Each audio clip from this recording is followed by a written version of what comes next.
that you're getting the sound and the vision, the visuals, the audio and the video, and you name it. And also in studio producer. He's tripling up in a very serious way as usual. So we thank Peter for that. Thank you so much, sir. Mr. Peter Bogle. We're going through until 10. The Big A comes in at 10 with the Sunday sunshine. What a time! Goodness gracious me, it's happening. What a time, what a time. We're waking up this morning to quite a few things. Thank you so much for joining us on the 107s. 107.1 all the way to 107.9. Thank you for joining us on the internet at iriafm.net. Thank you so much for joining us on our mobile apps, on Facebook, on YouTube. Oh, I should be sharing that, right? On Facebook, on YouTube, on IG. However you're listening, however you're watching this morning, thank you so much for tuning in. We know that it's appointment radio, so thank you so much for making the choice. And we're also very thankful for the convergence of the digital technologies. It has its uses, and this is one of them, where you can hear us on the radio, and you can also watch us on YouTube, and etc., etc. So there you go. We're making use of it. But we're waking up this morning to quite a bit. And I'd get my keyboard in a little while up here. The keyboard is so far away from me. And now I can do the touch screen thing, but I can't really see. All right. First thing is that last week we told you that, and the week before, that there's no ceasefire. No ceasefire in Gaza, no ceasefire in Iran, no ceasefire anywhere. Because basically what America and Israel were doing was more or less, I'm not going to get it that way, Peter, because it's stuck. Was more or less, and this is pretty serious business, just kind of catching their breath, restocking, rearming, and for the next round, volley. And we see that we're waking up this morning to the war in full swing. There is bombing left, right, and center. There is bombing in the GCC, bombing in UAE, in Qatar, in Bahrain, in all of that area, because Iran has taken the threats from the US and Israel very, very seriously. And not only the threats, but also the pounding, the bombing of Iran, because the US is pounding Iran, Israel is pounding Iran. The war in what you call the Middle East, but West Asia, all of that area has entered another phase and is being ramped up in a way that this morning, usually you say unbelievable, but nothing is unbelievable about it. We expected this. We know that we're in World War III, as we tell you all the time. We do not expect World War III to be, announced. Thanks, Peter. We do not expect World War III to be announced. And believe me, World War II wasn't announced either. So here we are. It's underway. It's been going on for a while. The question is, so we know what is happening. What do we do to ensure that we survive and thrive? Those are questions that we must answer. Lindsey Graham, the warmonger, has died. They call him a war hawk. He had just returned from Ukraine. He's a U.S. senator, or was a U.S. senator. He died last night. And we're seeing a lot of outpouring on the one hand of grief and condolences, and then we're seeing a lot of analysis on the other hand. And both can be understood. Also in Qatar, the former, what do we call him? Is it Sheikh? Former leader of Qatar has died also. Lots of tributes coming in for him. The founder, if you will, of a state. Very, very well recognized and celebrated. We also have a member of parliament in the United Kingdom, in England, who was murdered. Body was found a day after, 24 hours after. Former member of, I think, the Conservative, but now a member of or a consultant to Reform UK. Windicombe, I think, is her surname. So we have all of this happening around us here in Jamaica. They're finding bodies decomposed or decomposing. And there's a gruesome find in St. Catherine, I think it was it 2 days ago or just yesterday? So much happening, everything happening everywhere, all at once. We're trying to make sense of the geopolitics of it all. The geopolitical situation is chaotic, deliberately chaotic. The war in Russia-Ukraine, NATO's war on Russia, that has been ramped up. They're firing bombs, they're dropping bombs on Russia. And NATO is teasing Russia, provoking Russia, is a better word, to nuclear war. This I'm convinced of. I've been watching this thing for a while. It has to be this. NATO wants Putin to start the nuclear war. This is the plan. And let me just say that when we say NATO, in this case, we're saying led by the United Kingdom, Germany. Their aim is to start a nuclear war. And the bombs they're dropping on Russia, NATO, this is not Ukraine. Ukraine is not fighting Russia. It is NATO that is fighting a proxy war from Ukraine. And not just from Ukraine, because they're using other countries in the region to bomb Russia, because it is to provoke Putin to start a nuclear war. So that is also escalating in a very, very serious way. I think Vladimir Putin might have no choice but to respond. I'm not quite sure how he's going to respond, but whatever God you pray to, let us say, hold his hands, stay his hands, because this is not looking good. We're looking at Iran, Israel, and that part of West Asia, and we're focused there for now. But the escalation, the real escalation, is happening between NATO and Russia. NATO's war. Because NATO is fighting for its life. The NATO summit just wrapped up. I'll talk about it later on if I get a chance. The NATO summit just wrapped up. And NATO is now fighting for its life. So we'll come back to all of that. Today we're celebrating, to segue a bit, the 7th edition of Caribbean Literature Day.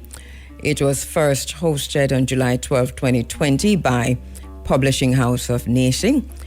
Its genesis, rememory the sacrilegious burning of sacred Mayan texts, repository of knowledge spawning millennia, on July 12, 1562 by Spanish Franciscan priests and colonizers in the Yucatan, Mexico, bordering the Caribbean waters.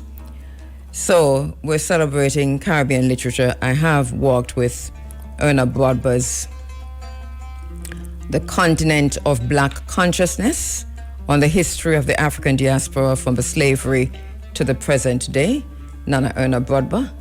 So I've worked with that. And I know with Caribbean literature, but I also have here today Theophilo Benga's African Philosophy, the Pharaonic Period, 2780 to 330 BC. And we're looking at Piero Visions of Freedom, Havana, Washington, Pretoria, and the Struggles for Southern Africa, 1976 to 1991. So these are the three books we have with us today. Football happened yesterday, right? Those who watch. Well, we got a Jamaican in the midst and him scored 2 goals. You see how it worked though? This is how it works, right? You have to understand the wag of this thing. You have to find a reason, because even though I said any team but England, you have to understand how it works. Because the wag of this has no shame when it comes to these things. You find a reason to latch on. So Jude Bellingham, congratulations. I'm a little bit bashful about that one here because we said it yesterday, we said it last week. Any team but England, right? So anyway, with the June, so it's Bellingham's side that we're on. Let me take a break, I'll be right back. Gave the Jamaica Public Service Company 30 days to submit a report to say why on June 5, the entire nation, the total entire country, Jamaica, went black. The electricity went out, the power went out. And we still don't know why the power went out. 30 days from June 5, or 30 days from June 6, because the power came back June 6. And it was after that he said, 30 days to the JPS, submit a report to the OUR and to the minister, I suppose. No, I'm not saying that the report hasn't been submitted. I don't know if it's been submitted. I have not heard any story, any news, any report. I haven't heard anything from anyone to suggest that we know that the report was submitted. I think I probably should have asked AI. Ask somebody, why the power went up. But I say 30 days from July 6 to now was Monday, right? Monday gone. 30 days from July 6 to now was Monday gone. And we still don't know. I don't know if the report, I'm not saying the report wasn't submitted. I'm saying I don't know if the report was submitted. I'm getting a feedback on myself, so I know that Richard, my guest, must be online. All right, so we're going to go to my first guest for the morning. You have been asking for Richard Mackenzie, financial advisor, to come back. I am just getting a feedback on me. All right. So not sure why we're getting that. Do you want me to go to Buzz then? All right. So just having a chat with Peter to see what to do. Richard Mackenzie is a financial advisor who has worked at various levels of the financial industry for over 25 years. He has a passion for sharing his knowledge and teaching financial literacy with the hope of helping others to work toward financial freedom. He holds a master's degree in business administration, finance from UTech, and embraces any opportunity to enhance wellness, physically, spiritually, mentally, and financially. Richard, I think, is online with us now. Richard, are you there? I'm here. Okay. Morning, Kabu. Morning. You're up early? Yeah. Morning to your community. Yes. Thank you on their behalf. They've been asking for you, Richard. So thank you so much for answering the call of the listeners and to come back for a second chat. You were with us just 2 weeks ago, and here you are again. Yeah. Financial literacy. Yeah, thank you so much, my brother. Financial literacy is the overarching theme that we're looking at. But just before we go deep dive into that, I noticed even the last time when I read from your bio that you embrace any opportunity to enhance wellness, physically, spiritually, mentally, and financially. And I noticed that when we were talking to you last time also, you speak from a holistic perspective. And I want to start there about the importance of wellness, but physical wellness, spiritual wellness, mental wellness, and financial wellness, and how those are all connected.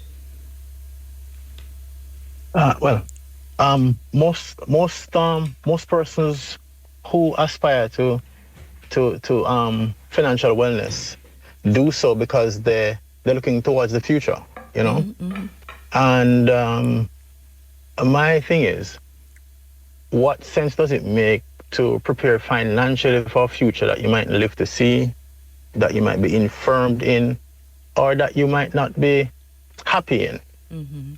So I believe that once you set out on a journey of, well, let's start with financial wellness, then you want to live a healthy life. You want to be. So in this segment of the program, you asked for him again, and he's back with us, and I hope that he'll come back another time also, because this is something that we need a whole lot of time to flesh out with you and ourselves. Richard, last time, one of the things that you raised, and I think we left off without fleshing it out properly, you talked about debt, good debt and bad debt. So I want to go there now and then to move on to a little bit on investment. But what is good debt and what is bad debt, and why all? Because you said last time, not all debts are bad. It's, Yes. some debts are good. Yes, I did say that. Yeah. All right, so let me just be clear here about when I say bad debt. So when I say in the industry, in the financial industry, when you say bad debt, what it tends to mean is you have an obligation to a loan, of some sort, a debt of some sort that you are not servicing properly. When I say bad debt here, that's not what I mean. I mean debt that you incur that is not for a purpose that is it's not for a positive purpose. And I think I use the example of people who borrow money at very high prices, at very high rates, without knowing it. People who put expenses on their credit card with no intention of settling it in the near future, and the kinds of interest and charges that you can incur by doing that. Also, persons who borrow money at high rates for a purpose that is like going to a party, for example. Persons borrow money to go to a party. Yes. To buy accessories to go to a party. Things like those. I would put in the category of bad debt. This is a debt that you did not incur for an investment or a developmental purpose. All right. And so, good debt, examples of good debt would be? Somebody getting a loan to buy a car for business purposes, for example, like a mortgage for a family getting a first home. I would say in most circumstances you would consider that to be good debt. Startup capital to get into business.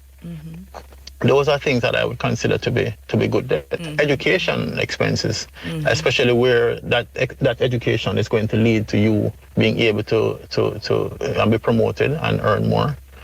These are the things that I consider to be good debt. To be good debt. Okay, all right.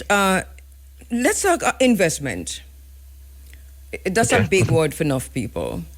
People, especially persons who are living hand to mouth, you're living from paycheck to paycheck. Can you even begin to think about investment, and why should you and how can you help us to understand that? Okay, so let's just define what investing is, really. Investing is buying an asset, first of all. So at the very beginning of that acquisition, you have to define, is this an asset? How do you know it's an asset? An asset is something that that when you acquire it, it has the potential to increase in value and also to give you a cash flow, so to generate income. And so if you buy an asset, but the process of buying an asset is investing. Buying an asset is pretty much what we call investing. And when you spend your money on that, the potential to earn more through the cash flow that particular thing generates, or the fact that thing will increase in value. Or it could be that the thing itself won't increase in value, but you have managed to acquire it at a price lower than the price that it is valued. That is an investment as well. So lots of persons So if you get a invest without concealer, really yes, if you defining get it a like that. One concealer second, please. investment. Is that what you're saying? If you get a concealer investment, explain I'm yourself, sorry, could you Richard. So if you get a Oh. concealer investment, If you get a no, because say if you get it lower than the price, the value, if you get it Right. at a lower price, so I'm asking if you get it on sale, if that is investment. Or it Wait, depends on what you're buying. If you got a Birkin bag on sale, Well, there you go. I don't know. Are you going to sell it for the right price and recoup that value? Well, there you go. Good question. Right, right. But Yeah. for example, somebody who goes to the farmer, right, and buys goods at a lower price than they are able to get it back for in the market, and then go and sell it. Well, that's kind of trading, but it's an investment. You put Okay. your money into that asset, which is whatever produce you can get, and you bring it back to the market to sell it. So you invest in an asset, and you dispose of the asset, and you reap the benefits of the difference in price. So something as simple as that is an investment, and that is what people call trading. So you see people crypto trading, currency trading, stock market trading. It basically is just that, just buying something at a lower price and selling it back at a higher price. Now, of course, once you start doing it, the intricacies of knowing, well, if I buy this thing, the likelihood is that it will do this and that. You get into the experience and the knowledge of being in a particular So you're talking marketplace. So you're looking at But- risks and returns now at scale. Right. Yes. Correct. Yes. So that pretty much that is what investing is. It using your money to purchase an asset that is something that will increase in value over time and has the capacity to generate an income. In short. Okay, and let's talk about stocks or even crypto. Is it okay? Talk to us a little bit. Take a minute and talk to us about this currency trading, cryptocurrency, and so on. Help us to understand if that is a good investment and what's the situation with that right now. All right. So here, of course, you'll be asking me for my opinion. Yes. I'm not a crypto expert, and I know that there are persons who have made lots of money from crypto, and there are persons who have lost a lot of money from crypto. In the beginning, my general rule of thumb is don't invest in something that you don't understand. That's the easiest way to give your money away, right? If you don't understand it, chances are you won't know when to make moves in it. But there are persons who say, okay, you don't have to make the decisions. You can invest in this crypto fund, and we, the experts, will make the decisions. And there are persons who do that and make money. So far be it from me to say, don't invest in crypto, whatever my personal feelings about it might be. But just as with every other thing, just be careful. Make sure that you at least have some knowledge of how it is that you plan to make money from this. I've been in situations where, something that is less volatile and more widespread than crypto, stocks on the stock market. People come in and they've bought stocks, because they're online trading platforms. You don't have to speak with a representative. You can just go on and buy what you feel like buying. And there are persons who have bought instruments without actually knowing what the instrument is. They have no idea how they're going to make money off of it, And so I would say, just like the same advice I give with crypto, the same advice I give with pretty much any other thing. Don't invest in things that you don't understand. All right, well, help us to understand how that... to give money away. Help us to understand how that part of it works then, for persons who are thinking that I really need to, invest in stocks or whatever, but just don't have a clue. Okay. All right. So what is a stock? That's the first thing, right? When we say stock, generally speaking, we're talking about the ordinary shares in a company that is traded on the stock exchange. In Jamaica, it's the JSE, the Jamaica Stock Exchange. We have many companies listed on the exchange, and there are companies that are preparing even now to list on the exchange. So the list of those is going to expand. So I, I was going to try to give a illustration, but let me try a Yes. very short story. So let us say I have a bicycle company, a little bicycle company, and I produce 50 bicycles a year, and I produce good solid bicycles, right? Yes. It's getting to the point where people know me, and by word of mouth and little advertisements, my 50 bicycles are gone in no time, but I don't have the capacity to produce many more. So then I look, when I look at my business, I say, you know what? If I had a plant, if I invested in this, I could produce 5 times the number of bicycles. And based on the demand that I'm seeing, I can do that. Now, I have many choices. Well, I can ask a relative to lend me some money. I can go to the bank, or I can do what is called an initial public offering. I can give the general public a chance to invest in my business, right? So I say, all right, my 50 bicycle a year business right now is worth $1 million. And I need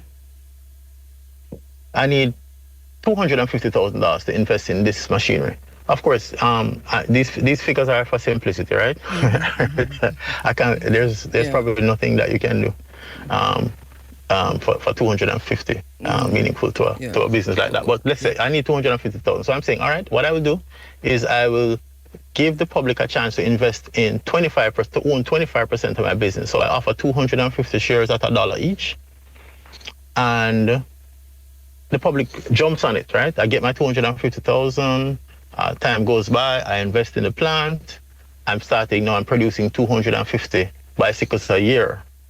So now my business is worth more than it was a year ago. So let's just say now I'm producing 5 times more bicycles. The projected value of my company now is $5 million, right? That means that each one of those shares that person's bought for $1 each is potentially worth $5 now, right? Okay. That's what it means. So a $1 share would have gone up in value because the company itself has grown in terms of its capacity to produce, its potential profit. And when you buy shares in a company, you share in the profit of the company. A lot of times, the board has to declare the dividend, but you get what is called dividend income, which means now that you're a part owner, the company makes a profit. You are also entitled to some of the shares that the company, some of the profit that the company makes. And of course, this also makes the ownership in the company more attractive. So now persons who didn't get in on that first 250 are like, I want to get in. And of course, if I bought mine for $1, if I'm going to sell it to you, I'm not going to sell it to you for $1, right? I'm probably going to want as close to the $5 value as I can get. And so that is pretty much, in a nutshell, how you make money from stocks. You buy the stock at a lower price, and the company gets more valuable, and it produces good dividends, and people want it. So there's a high demand for what I have now, and so I can sell it for a higher price than I bought it. And in some cases, you can just hold it if the company pays good dividends. You can just hold it and make money from it like that. You don't have to sell it back to actually make money. So in a nutshell, that is how you make money from stocks. Okay. Sometimes the company itself doesn't have to make money, but sometimes the government can introduce a policy that is favorable to that company, and shrewd investors see that, and they realize, I want to get into the stock, and therefore they're willing to pay you. So that's a good reason why you need to know how the company that you invest in makes money, because that thing comes in the newspaper, you don't see it, and you sell it to somebody for $2. And of course, he sees the potential down the road, so he's happy to take it off your hands for $2 and wait for that thing to materialize. So you would have sold your stock without knowing that this piece of news that was just broken here means that this company is going to make more money. The other side of this, though, is that same guy could have expanded his bicycle business, and just at the same time when he expanded his bicycle business, a new company introduced a new technology that is going to make a better bicycle than. So having made this investment and done all of this, something else comes into the market, changes it, and now his bicycles are no longer that attractive. So that $1, those persons who invested for $1 could now be willing to get out of that company for even less than that dollar. So you persons who own the stock would have lost some money. So the one where there's potential for a price increase, there's also potential for a reduction in price in value, and therefore, that is why there's risk in the stock market, and that is why I recommend talking to an expert before I was going to you make come these right kinds there of decisions. because okay, so that is a recommendation, and so tell me the process of that now. Talking to an expert, just walk anywhere and just walk into a bank and say. Well, as I said, yeah. So okay, there is a website that is called Investopedia. I frequently refer my clients there. It breaks down complex financial topics into easily readable things. So that's one place that you can go. You can just go stock market, and it leads you from article to article, short articles that are easily understood. You can do that, but you can also make an appointment with an investment advisor. You call up a company, say, listen, I need to talk to somebody about investing in stocks. Can I make an appointment here? I think I said this before too, that there are many companies who have wealth advisors that you can go to, and they can help you to walk through and help you to make decisions. Even if you get a trading account that you are responsible for, for managing on your own, you can still call a wealth advisor at the place that you open it and ask for an opinion. I'm thinking of investing in this stock, what you think? Or ask for the literature, pick a company, Carreras Group. I think I want to invest in Carreras Group of companies. Do you have any literature that I could read? You can Google literature. There are many companies, what they produce articles on companies, analyses where they tell you the potential profit, the weaknesses in the company, the strengths of the company, and things like that. And those are available free of cost. What's the difference between stocks and bonds? Okay, so we spoke about what stocks are. A piece of ownership in a company that, whether it's listed or not, it's ownership in a company. Bonds, however, are debt instruments that are usually put out by countries or large corporates. So in the Jamaican land space, there are bonds like Sagicor International. We have bonds from Trinidad. We have bonds from the government of Jamaica, bonds from the Dominican Republic. So basically what it is the government saying, listen, I need this money for this long-term purpose. I'm putting out a 30-year bond. You can lend it to me, and I will pay you back at 7%. You will get that money twice per year, and at the end of that period, I'll give you back your principal intact. Now, especially countries and large corporates, they do not give you security for your money. But what happens is you can get a rating from a rating agency. So you would have heard of like Fitch, for example. They would give a rating on the country, whether a bond issued by that country has a high rating. Is it investment grade? And that is what you rely on to decide, well, can I lend the money to this country or this large corporate? There's also a secondary market. So if you didn't get into that bond in the beginning, but there's a secondary market for these, just like there's a secondary market for stocks and shares. So if you didn't get into the bond when it was initially issued, you can still buy it from somebody who bought it there. But this now becomes it's a marketplace, and the value of the bond, the price of the bond can increase and it can decrease. And so there's volatility there as well. But where there's volatility, it means that there's a chance for you to earn significant income. So don't dismiss it because there's risk. And I said the same thing for bonds and the same thing for stocks. But look, get the knowledge. Speak with somebody who knows and see how you can potentially invest in these things. Now, I should say that in the case of stocks and bonds, they are what you call stock funds. These are funds that are invested in stocks and managed by experts, and they are bond funds. These are funds that are invested in bonds and they're managed by experts. And so what you can do, if you don't want to be making these day-to-day decisions, invest in one of those funds. Leave the decision making to the experts and reap benefits. Now, that does not mean that you'll always be making significant money, because even the most experienced expert can't always do better than the marketplace sometimes itself is doing. If you're in a down economy and you are in a fund that is governed by rules, like, okay, you can't invest here, there, you cannot invest in these things, and those rules would have been made up for the safety of the fund.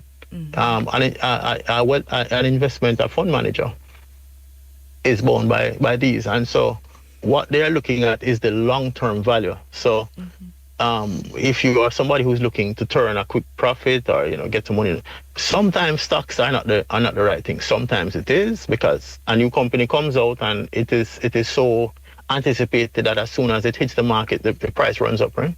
But that doesn't always happen. Yeah. So you do need to be thinking long term when you're thinking about stocks and bonds. But as I said before, the primary thing to do is to speak with an advisor or wealth advisor before you make these decisions, so you understand fully what it is that you're investing, what the risks are, and things. So this is where I want to pick up. When I'm advising clients, sometimes they ask, "You sure you want me to invest in this thing?" Yeah, go ahead. Yeah. But I want you to know the risks as well. Yeah. Not just the upside. All right. So the person who comes, you're a wealth advisor yourself. You're a financial advisor. Walk us through.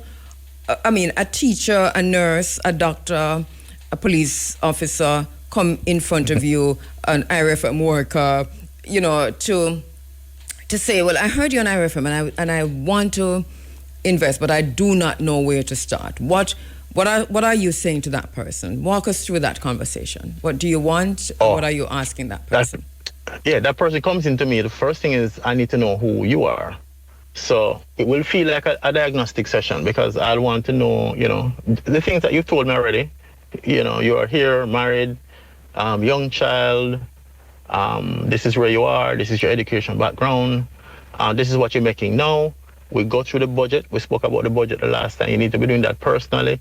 But as a wealth advisor, I need to know, are you making the best use of the money that you have right now? What are your financial habits? Because where is your emergency fund? Do you have an emergency fund?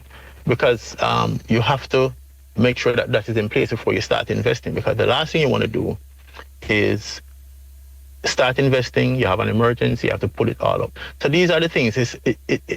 Your financial advisor is an expert, just like your doctor. I think your financial advisor probably asks you more questions than your doctor does, especially these days. Because we feel that it is very important, and we know that there are some things. Not everything is for everybody.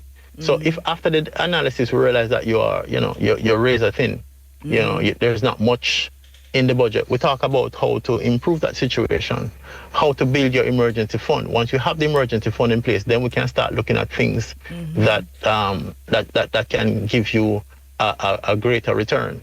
But because of the volatility of these things, we don't want you to start investing in the thing and then something happens, it might dip 1 or 2%, you get jittery, something happens, you have to, cash it out to take care of that emergency, and we're starting back from square one. So it's a process, but if you speak to an experienced wealth advisor, they will go through these steps with you.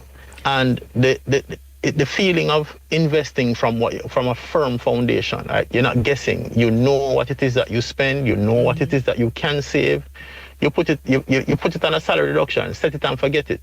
When you get to that goal of whatever your emergency fund is, then okay, I need to make an appointment again, because now we're moving into that investment part of my journey.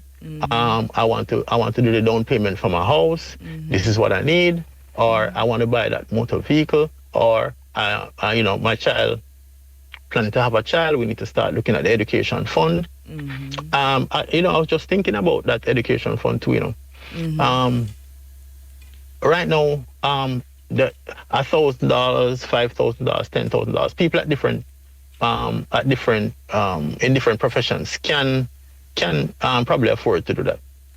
To put away, something like that on a monthly basis, $2,000 a week.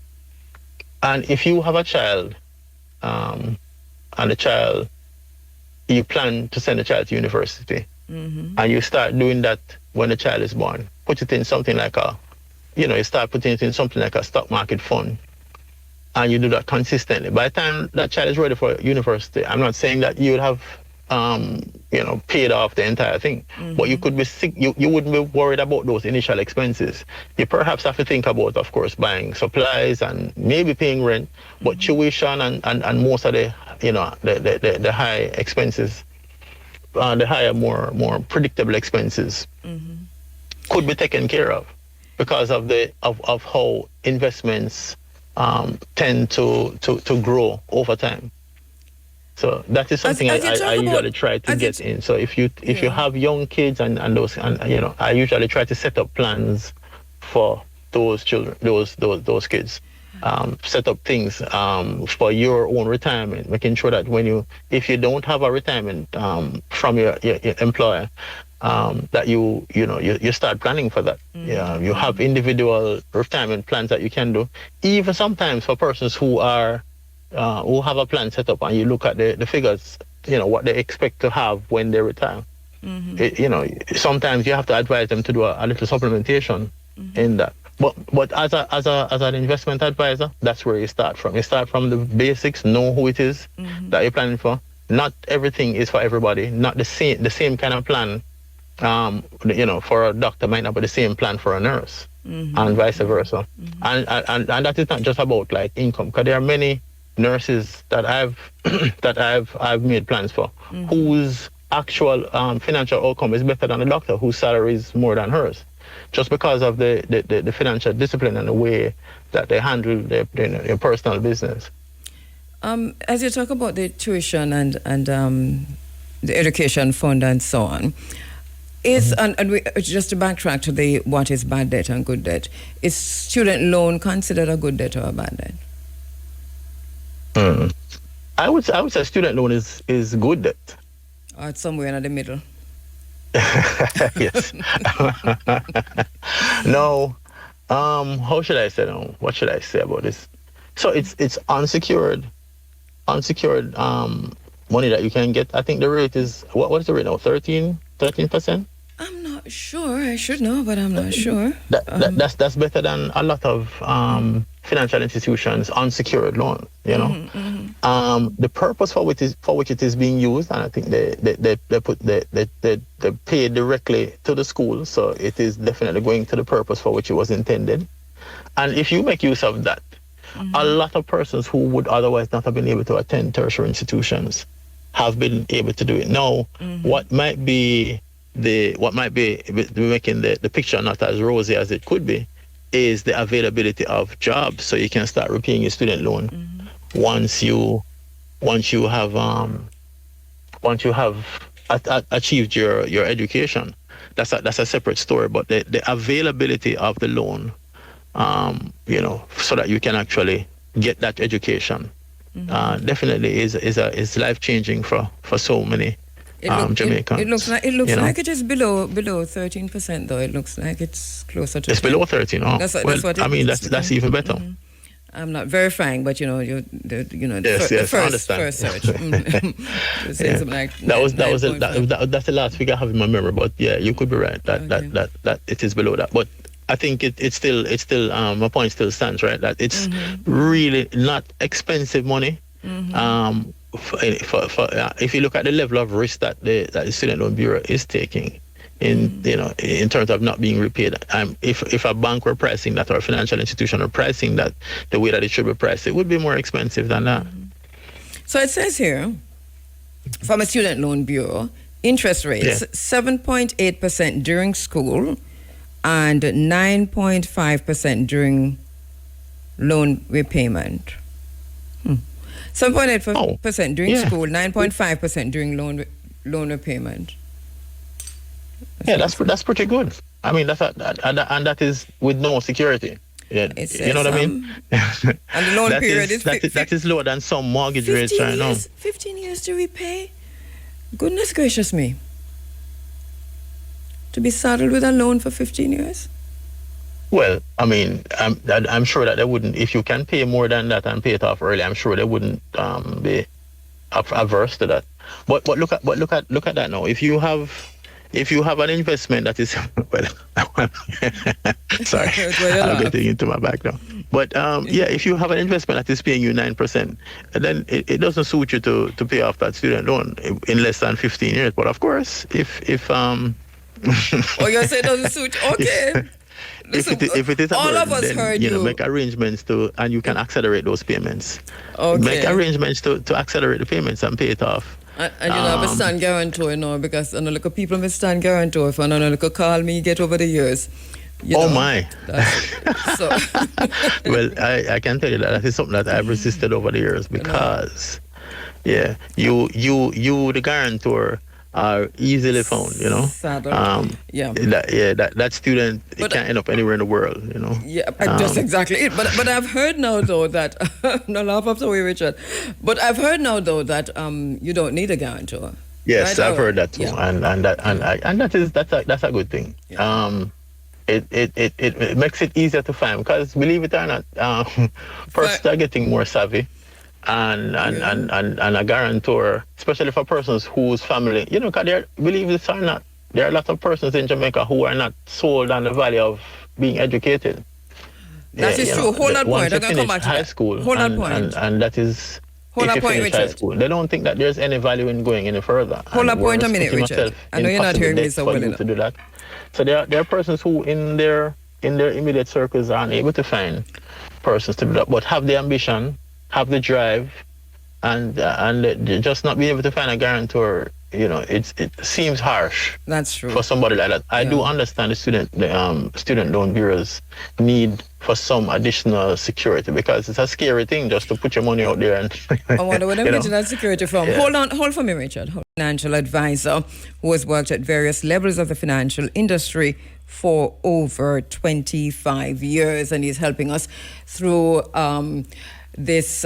For many of us, so many of us in Jamaica are not au fait with financial, not at all, much less financial literacy, but we are spending every day. We're earning, we're spending. And many are saving too, but we're not doing it in any structured way. And this is what Richard is helping us to understand, how we can do this and to put ourselves, to shift the paradigm. Richard, how important, because we have just about 5 minutes, how important is it to have this paradigm shift for Jamaicans in the few minutes that we have left, to begin to think about a better way of doing and of being when it comes to finances and how we spend, what we earn, and what we do with what we earn? Well, it's absolutely important, and I like the fact that you say paradigm shift because it starts in the mind. It starts with the perception. If we traditionally have. We don't have a healthy view of institutions. We say the bank is either going to report our business to the government or going to steal our funds and so on. So when we think of formalizing the arrangements, our investments and our savings, we think of engaging with institutions who we have been we have not trusted over the years. But if you look at the gains that so many, if you go into the forums or is it fora, and Both see are correct, the kinds of advances, the kinds of monies that people have been able to make by engaging with these institutions, I would say it's absolutely important that we have a paradigm shift. We need to understand that keeping money short term, keeping it in a mattress, just keeping it in savings accounts alone is not going to get us where we want to get to. In fact, so if you have money in a saving account right now, it is actually losing value. I think the last time around we spoke about inflation and its effect on money, even over the short term. Sometimes 2 weeks ago you bought a bread for a particular price and you can't buy it for the same price the next time around. And that money in your saving account did not grow by the amount that the bread has gone up. So that alone tells you that by keeping your money in a saving account, you are not gaining. There is a certain amount of money, as you said, this emergency funds and so on, that needs to be kept at short term. And of course, the sacrifice you make for immediate availability is less earning. But we do need to change the way how we look at the benefits that we can get from financial institutions. And it starts there. If you're not convinced in your mind, you won't do it. So a shift in the way we perceive financial institutions and what they can do for us is absolutely necessary. Thank you so much, Richard. I really appreciate your time every time, and we invite you back again. You see how it is now, though. It is what it is now, you know. Man, it's been my pleasure to be here. Thank you so and much. I must say that, I'm getting is off the chain. So thank you very much. It's good to hear, because that is my purpose, to make a difference in this space. Thank you so much. Thank you so much. Richard Mackenzie there, financial advisor, who's worked, as I said, at various levels of the financial industry for over 25 years, and he really does have a passion for sharing his knowledge and for teaching. We are inviting you to have a paradigm shift, if you don't have it yet, in terms of how you deal with your own finances.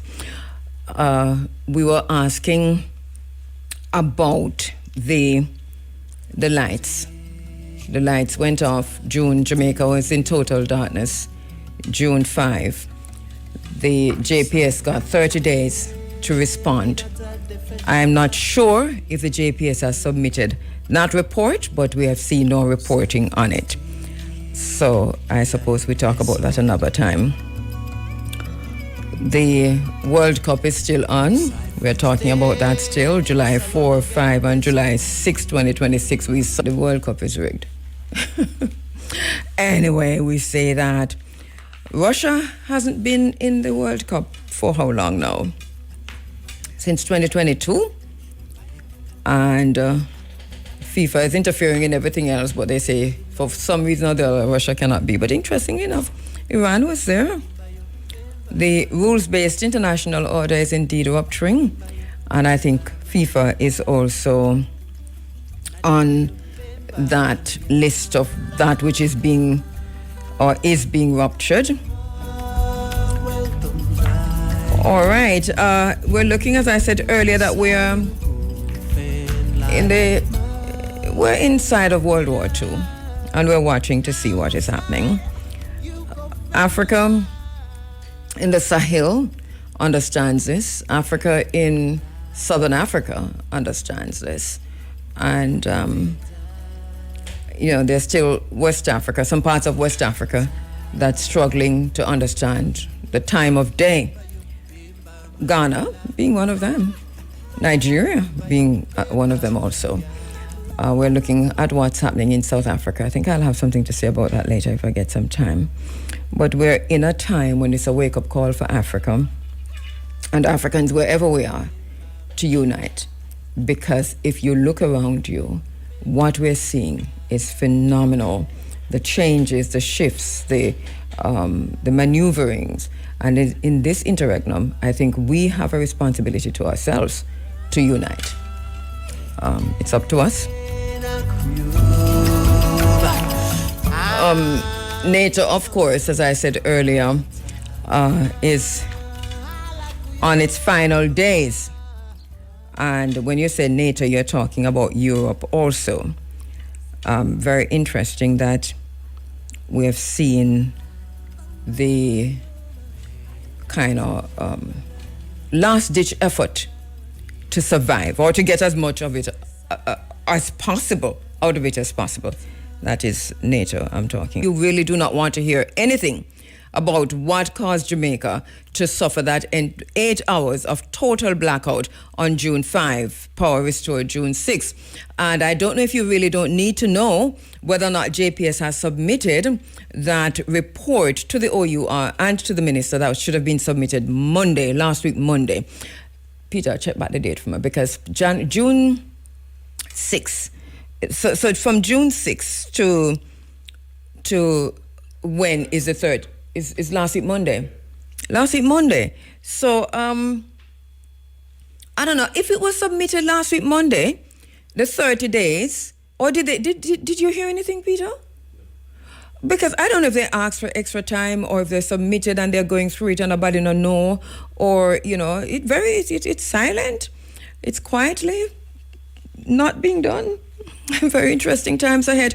The media, my colleagues in the media, journalists who are in the news media, does it matter?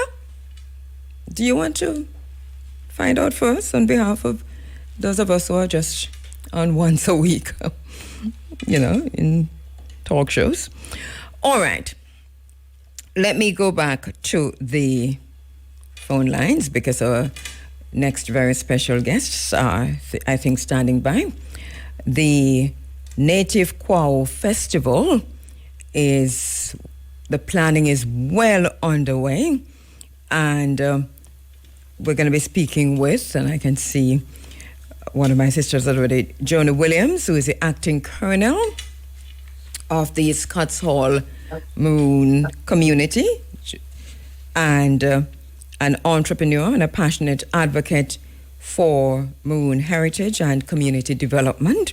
She's a daughter of the late Indy Williams, a respected Maroon Queen dancer and a herbal healer, whose legacy continues to inspire her commitment to preserving and promoting the rich cultural traditions of the Maroon people. She's also the owner of Willoughby, did I get that right? Wholesale and Willoughby Household and Decor, where she combines entrepreneurship with a dedication to serving her community. Through her leadership, cultural advocacy, and business ventures, Joan Williams remains committed to preserving Maroon heritage while advancing unity, economic empowerment, and sustainable community development for future generations. And my sister Jacqueline Phillips also online. Jacqueline Phillips, I met her on our way to Sierra Leone. So we were in Sierra Leone on the very same trek. She was born and raised in St. Mary, where she developed a strong sense of community. And she is a philanthropist, a community leader, and a justice of the peace. She serves as president of the Scotts Hall Past Students Association and secretary of the Scotts Hall Maroon Indigenous Cultural Group. We'll tell you more about her as time goes on. Joan and Jackie, my sisters, thank you so much for coming on. The big day is almost upon us because we are already in mid-July. Let me start with you, Joan. Is it Joan or Joni? Joan? All right. So I think she's not hearing me. Are you hearing me, Jackie? Yes, I'm hearing you. Okay, brilliant. So I think Joan, is it Joan or Joni? Joan, J-O-N-E, yeah, Joan. I think Joan. Yeah, I think she's not hearing me. All right, so are you hearing me, Joan? Just for start, we have Captain Mattox with the habeng, and so you would want to blow the habeng just before you start the interview. All right, go ahead.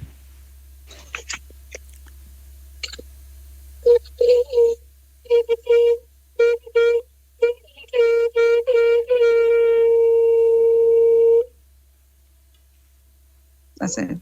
Thank you. Okay, thank you so much. Who blew the habeng? Because I didn't see who it was. Captain Mattox. Captain Mattox. Thank you so much, Captain Mattox. Right. It seems as if I don't think Joan, are you hearing us? Joan? Yes, I am. Yes, I am. Good morning to you. Medasi Kabu. Good morning. Medasi Akwaba, my sister. Welcome. Let me start with you as the acting colonel. Scotts Hall, tell us a little bit about the history of Scotts Hall. Where is Scotts Hall and Scotts Hall as a Maroon community? Okay, Scotts Hall is located in St. Mary. It's almost on the border of St. Andrew and St. Mary. It's close to the Wagwater, Castleton area. Mm-hmm. And we are in the hoods of heading to Richmond when you head off the Junction Road. It's within that community space. Mm-hmm. Scotts Hall is a very rich and vibrant community. We are really small in numbers, but we are very, very rich in our culture, vibrant. We're little, but we are taller in our community here. Mm-hmm. It's interesting because we always, in this space, when we're talking about Maroon communities, remind people that Scotts Hall, because Scotts Hall for so long was not necessarily in the news, but Scotts Hall was always there as a Maroon community, foregrounding Quao. Talk to me about that connection, that Kwawu connection to Scotsall, and why Kwawu? Okay, Kwawu connection to Scotsall, it was all about the fight of the Maroons, and where they settled. And Scotsall was a part of that division where Kwawu had settled. So we use Kwawu as a part of our native festival to remind us of the struggles that, our ancestors went through for us to be celebrating and endorsing the rich culture that Scotsall has today. All right, I'm going to ask Sister Jackie, and both of you, I know we'll talk about this, but the plans are really well underway. But before we go to that, quickly, Sister Jackie, you were in Sierra Leone, you met up with the Maroon communities there, the Jamaicans who had gone through Canada and then into Sierra Leone. What was that like for you as an experience? Yeah, that experience was a great experience. In that, I recognize that the atrocities that has been bestowed on our people, and it was really touching to be a part of that and to see what is happening in Sierra Leone. It was, I like to say it was really a good experience. Yeah, we were on a lot of those treks together. We're not seeing you fully, Sister Jackie. We're only seeing half of you. All right, that's better. All right, so plans are in high gear, Sister Jackie, for July 31 into August 1. Right. Yes. What's going to be happening on July 31? Okay, on July 31st, we'll be having the children treat. For the day, we will also be having a domino tournament in the day as well. We will be having persons from ACIJ coming in to interact with our children. And then we have another person in the name of Marilee. She's from the US. She wants to come and do some yoga with the children. As well as we will just treat the children for the day. Now in the evening, about 7 o'clock, we'll be having the bonfire. We'll be lighting the fire at about 8 o'clock, thereabout. And we'll have some kumina drumming as well as, just normal entertainment for the night up until 12 o'clock. Until midnight. Right.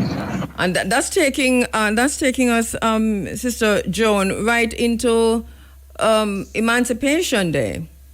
Right. Sure, Kabu, sure. August and morning. Over the years, we as Maroons look forward to Emancipation Day, to celebrate our culture, our heritage, because when you look at it, sometimes we feel like we're not thriving as a community, but we have to remind ourselves that, we have to uplift this for our future generation to come. So Emancipation Day in Scotsall is really, really a big day for us in this community and for other Maroon communities to be coming into our space. The Jamaican, the diaspora coming in for that festival is really, really awesome, and for everyone to look forward to, Kabu.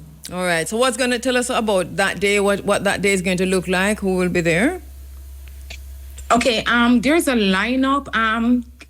We're actually showing it on the screen for those who are watching on YouTube, IG, and Facebook. We're showing that lineup. But go ahead, Sister Jackie. Tell us what's going to happen on the 1st, on August 1. Okay, so for the 1st of August, which is Emancipation Day and celebration at Scotsall here, we start our day at about 6 o'clock, where we'll do the ritual, and then we move up to and we'll do that at the Asafu Yard. That we presently doing some. We're trying to get it up and running as the Asafu Yard, and then we move up to the Scotsall Primary School, where we will have the civic ceremony in starting at 1, and that ceremony will take in the other Maroon communities: Charlestown, Moortown, Flagstaff, Accompong, the Tainos. and guests that we have invited. This year we will be having Kabu as our guest keynote speaker, and she will be speaking to us at that's Kabu. I know. I tell him Peter says me you're talking. Yeah. Go ahead, Sister Jackie. I think it will be your first time here. Generation, because if we don't put it together, Kabu, and tightly knitted it, it would just slide on the rocks, and our generation wouldn't even know much about us. And personally, I'm inviting the family to let's head to Scotts Hall on August 1. As you heard Sister Jackie and Sister Joan just said, I will be the guest speaker. I will be there from early. I'm looking forward to it. The event itself is a 2-day event. The civic ceremony will be on the 1st of August 1. So we're looking forward to that. Thank you both so much. It's both days are free. Just be there to celebrate and to just enjoy the culture and immerse ourselves in the culture on August 1 in Scotts Hall. Or the word I'm stay. Or the word I'm stay, Sister John. Okay. Or the word Sorry? I'm stay. Or the word to Scotts Hall. The word good or bad? Yeah, okay. Manageable, Kabu. Manageable. All right. It's not that bad. It's manageable. Yeah. All Into right. Scotts Hall. It's not bad at all. All right, just checking. The junction, I think the junction would be a little worse than us in Scotts Hall, but I see them doing some patching right now. And you can So always bypass the Captain junction. is going to blow the abeng again. All just to right, so take let's up- okay, go ahead.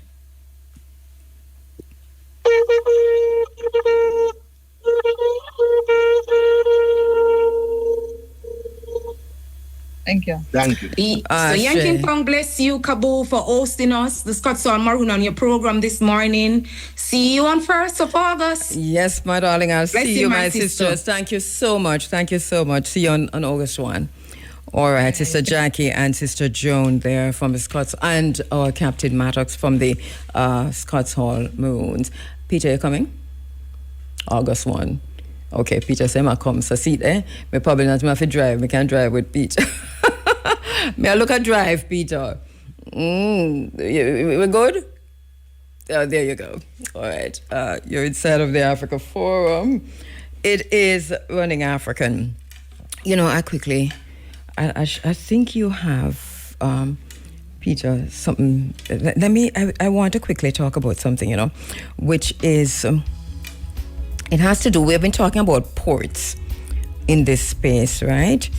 And I don't know if you saw the story, but there was a story that came out, I think it was after we wrapped up on Sunday, it might have come out on Monday, looking at Jamaica's port security. I found it very interesting because we have been talking about ports in this space for the last, our discussion with our sister from Italy was a few months ago. And, from time to time we talk about maritime security. Well, we talk about maritime security every single Sunday morning. But we have seen where and I think also within the context of Carrie Lake, because Carrie Lake was a U.S. ambassador, likely U.S. ambassador is going to come into Jamaica. She was the one who talked about how concerned the U.S. was about port security. And some of the things she was looking at coming in, one of those things was port security. One, of course, was transnational organized crime. Another one was immigration, which took us right back to third country deportees, or third country, if you will, nationals. But one of the things she said, she pointed specifically to China, and she talked about coming into Jamaica to, in my own words, this is just paraphrasing what she was saying, to clip China's wings, especially as it related to ports. Now, the government of Jamaica, on the backside of that, has announced that it has hired a US-based engineering and infrastructure company, AECOM, AECOM, to conduct a comprehensive security assessment of Jamaica's ports. This is not a fluke.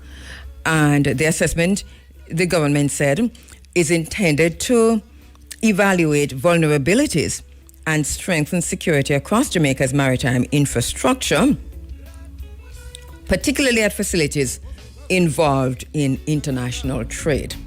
Now, we must not overlook this information because remember that there is... did I send you Jamaica's Port Security Assessment? Jamaica's Port Security Assessment. It's interesting because if we look at that, let me see if I can shoot it to you quickly, Peter. Because if you look at that, what we're looking at is really where Jamaica stands now regarding their relationship with the United States. And it's something that we want to talk about in a minute too, right? But it's where Jamaica stands now regarding its relationship with the United States is very interesting because Jamaica has taken a position, has made a choice, and is seriously angering, it's my word, angering China. Because China has also responded. And we've been following China for a very long time in this space. And we know that China no respond to any and everything. I don't know why I can't seem to get this. But anyway, we know that China no respond to any and everything. But now we have Jamaica now coming out on the side, if you will, of America. And Jamaica's always been on the side of the United States. We can go through that another time. Let me go through the port security assessment that Jamaica is talking about because I'm having like a difficulty sending that to you, Peter. So let me just find it. All right, here we go. All right, so it says the government of Jamaica has hired this US-based company. The assessment is intended to evaluate vulnerabilities and strengthen security across Jamaica's maritime infrastructure, particularly at facilities involved in international trade.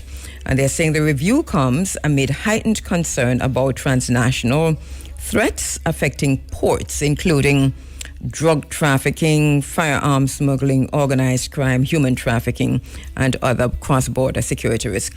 What I find interesting is that human trafficking is on this, but remember that the third country, nationals and the third country deportee MOU that the government has signed with the United States is human trafficking.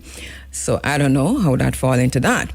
And they say the government of Jamaica says Jamaica's ports are regarded as a strategic infrastructure because they handle large volumes of cargo and transshipment traffic, linking the Caribbean with North America, Latin America, and Europe and Asia. Yes, we've been talking about that. We are quite clear on how that works. And the fact that we find that the ports have come back in the conversation, in the way that they've come back in the conversation, where Jamaica is now has gone out now and is hiring a consultancy to what? Audit? Audit is not even the word because I think they're afraid of that word audit.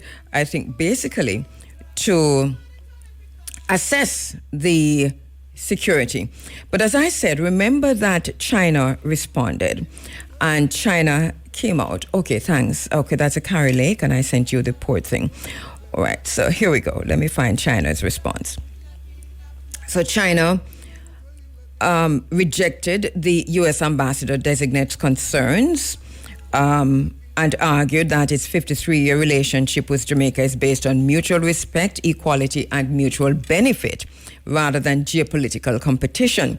China emphasized that its investments are intended to support Jamaica's own development priorities.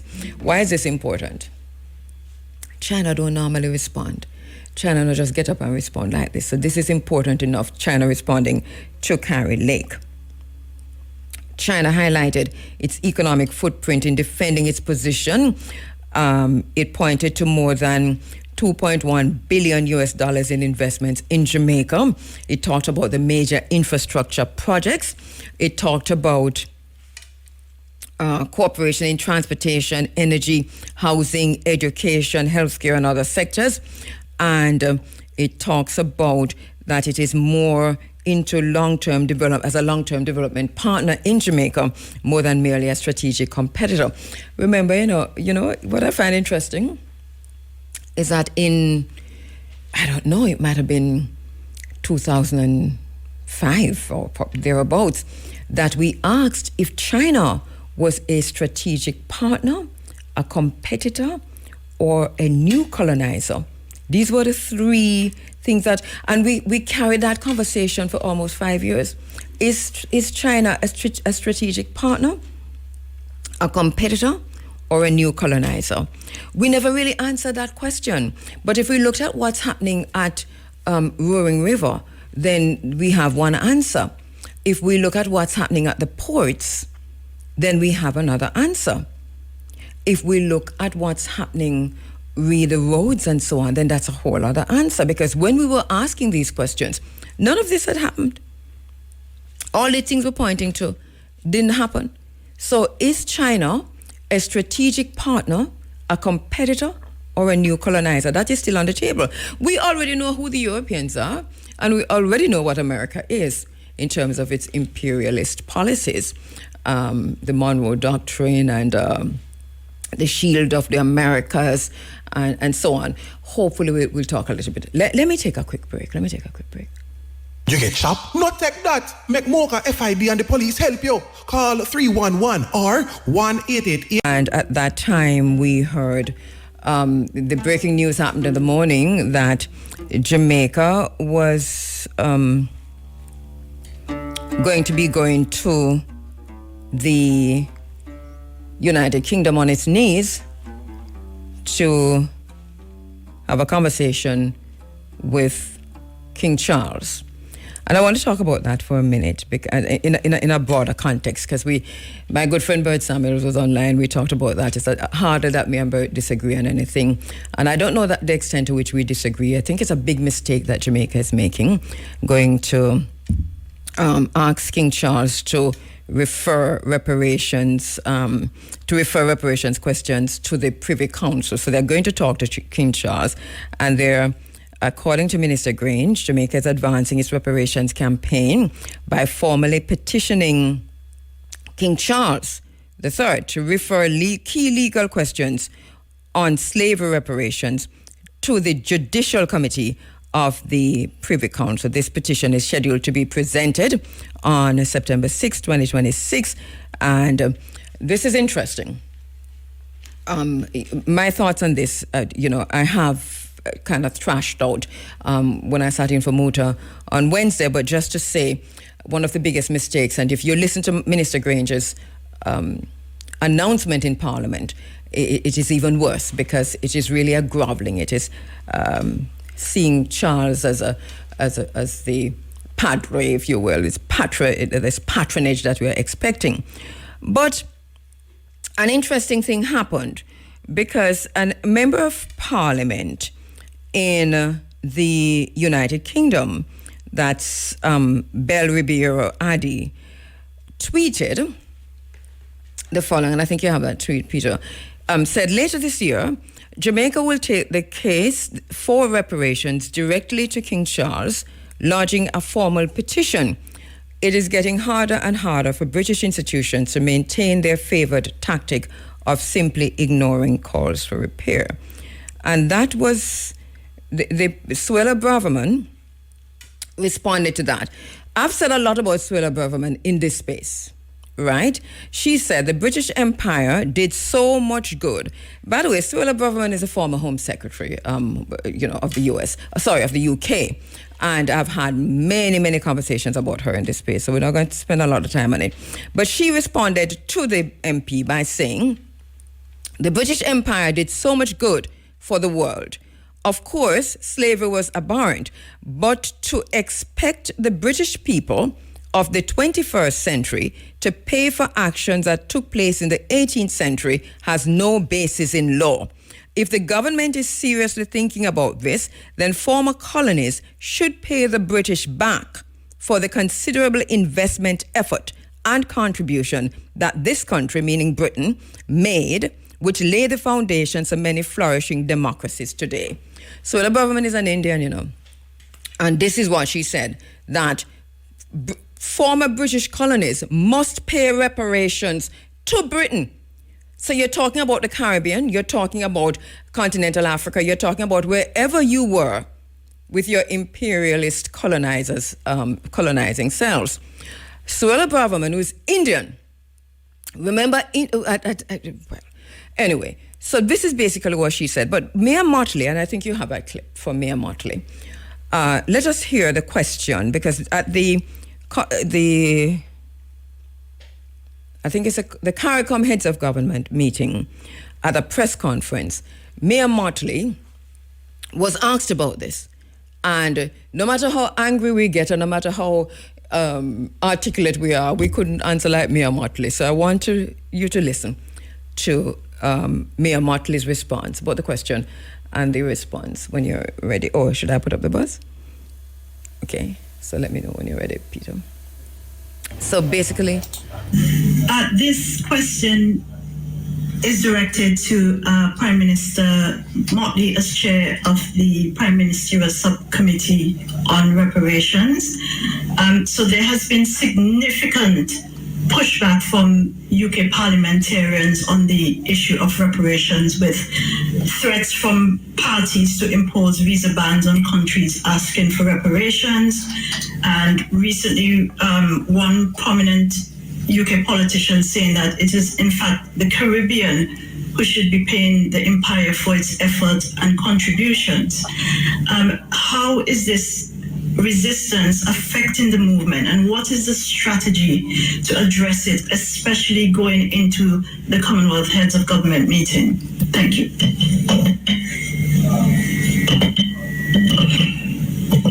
Thank you very much for the question.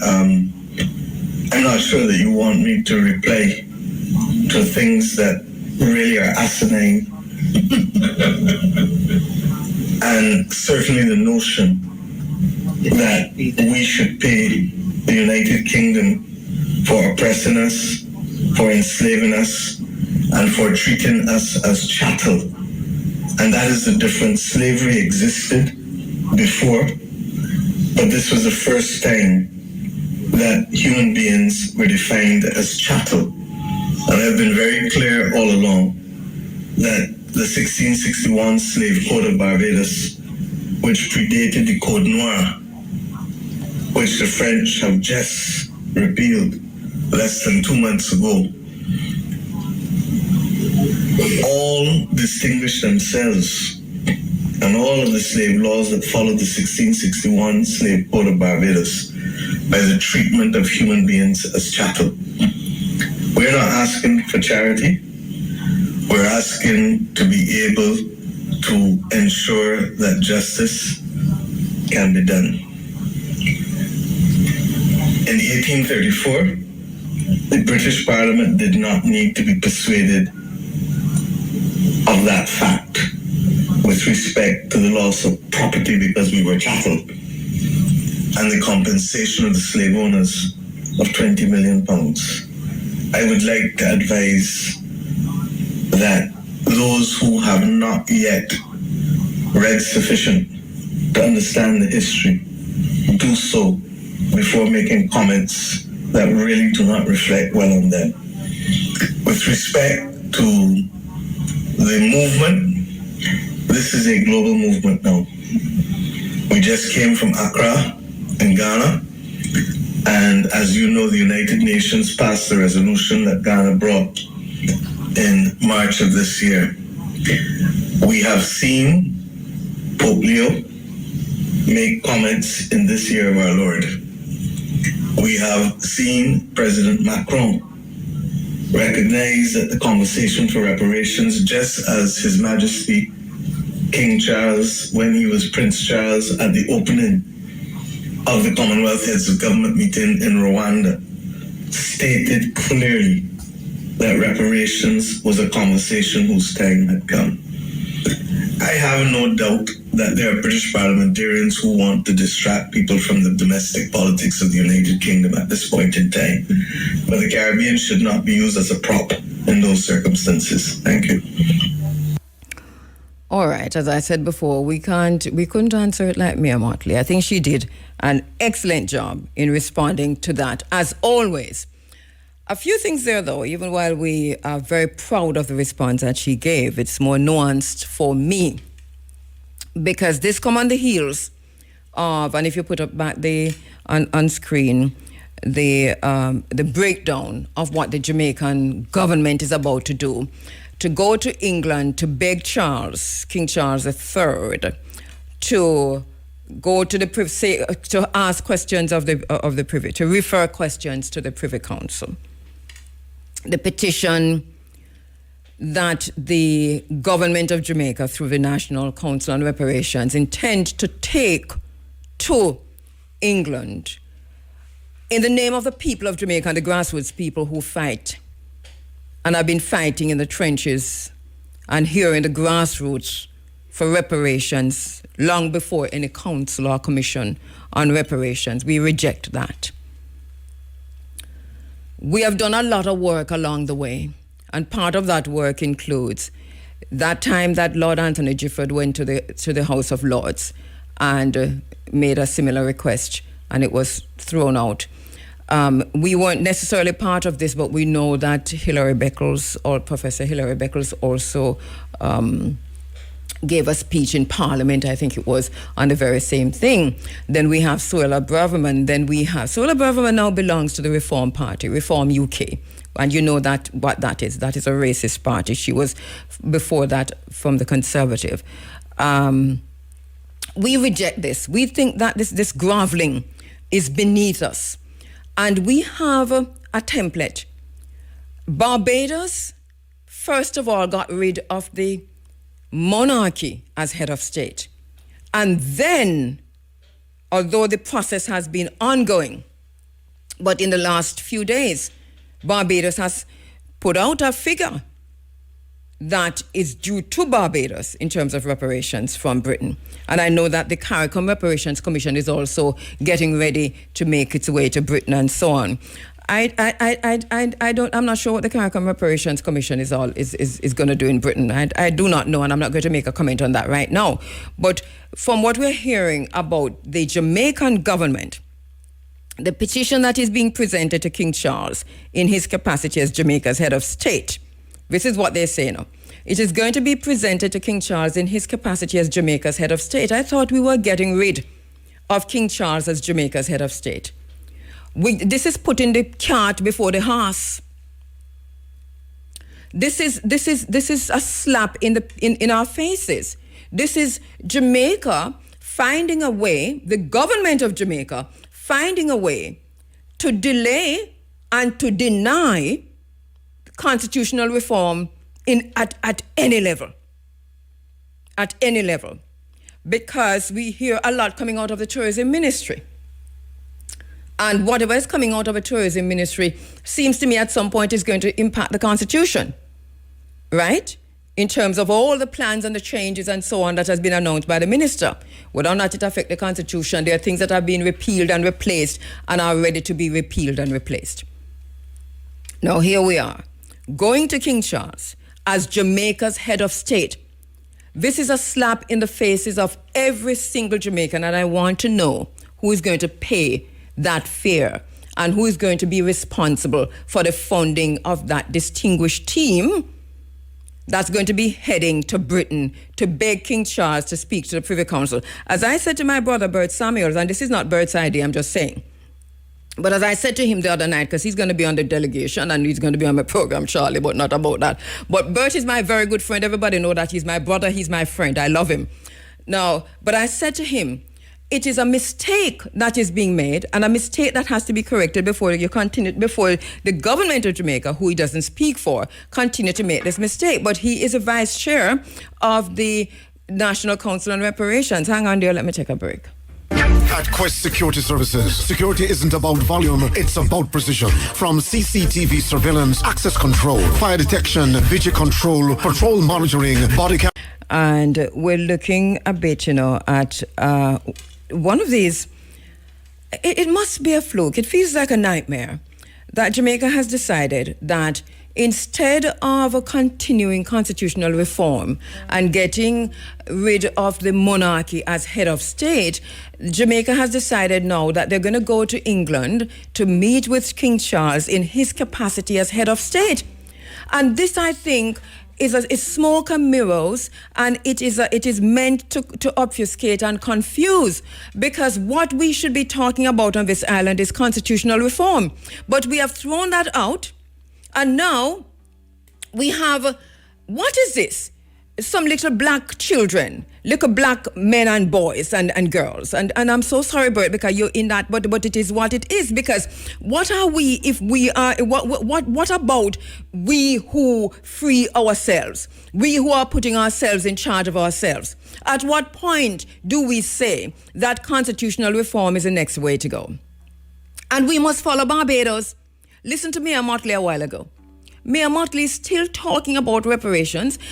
Barbados is part of the CARICOM Reparations Commission, and she's strident. Also, Barbados has come up with a figure and has already said to England, this is what you owe. No, Jamaica has thrown constitutional reform out of the window, and what Jamaica is doing now. I want to know why this constitutional route has been chosen, and what is the legal significance of this? And I asked Bert this the other night. What couldn't you have taken? And this is not Bert's thing, remember me tell you, this is the government of Jamaica, led by Minister Babsy Grange, and the idea of Frank Phipps. But why not take this to the international court, or any international court for that matter? The petition is reportedly, and we heard from the minister, is asking that legal questions be referred, and you see it on the screen there, to the Judicial Committee of the Privy Council. So we want to know what specific legal precedent could a referral establish, and how this could reshape Britain's obligations towards Jamaica and other former colonies. It don't matter how we carry it. It doesn't matter. We need constitutional reform first. Even if we have a referendum, make we have the referendum, we need to get rid of Britain, the British monarchy, the enslavers, the imperialists, the colonizers as head of state of Jamaica. And we must not, under any circumstances, allow the government of Jamaica in our name, through the National Council on Reparations, to go to England begging King Charles to take some questions to the Privy Council in our name. We reject that. We reject that in every which way. I don't know how this goes, and I want to know who is going to pay for it. Who is going to pay for that massive delegation that is going to go to England to go bow down in front of King Charles? The Prime Minister of Jamaica is a member of the Privy Council. Give him the paper, making care go get to King Charles. He's an advisor to King Charles. And maybe that's one of the reasons why we will not have constitutional reform. Because the Prime Minister, remember, not to be a member of the Privy Council, nobody not ask you, is you beg to go on there. That is the protocol. You ask to be put on there. It means that the Prime Minister of Jamaica, Andrew Holness, through whoever, whatever means, requested to be a member of Charles Chambers' pot. The Privy Council. You understand the point I'm making? And we are here, 64 years of independence, on the eve of emancipation and independence, in the name of Chief Tachi, in the name of Sam Sharp, in the name of Queen Nanny, in the name of Paul Bogle. We are going to England to beg King Charles to cast some questions to the Privy Council. Don't tell me that I do not understand it. I understand exactly what I do. I also understand why you're doing it. Because Jamaica has no intention of having any form of constitutional reform under the current government. None at all. And I don't think under any government. This is madness. Anyway, we know that Britain has consistently argued that slavery was legal under the laws of its time. We know that. So why you ask Charles to go ask the Privy Council that? Right now, Nigel Farage and the Reform Party, have you heard what they said? People are asking for reparations, take with them visa. Don't give them the visa. I don't know where they're going. This is, they intend to go challenge this under English common law. I don't know where they're going. This is similar to what happened in Kumasi in after 1807. There was a delegation that left Kumasi after 1807. They were wrong. And this delegation is the first of its kind we're seeing since then. And this delegation is wrong. And I do not want to have no whole conversation about the delegation that left Kumasi a little bit after 1807. I'm not going to have that conversation. I am just saying that the delegation that left Kumasi is the very same thinking. What kind of thinking is this? What kind of bowing down to Charles is this? Britain compensated slave owners of enslaved Africans after emancipation. It's just the other day we finished paying them off our taxpayer money. My grandfather, who is from the Windrush so-called situation. One whole half of my family in England from them time till this time. Just the other day, them don't pay it off.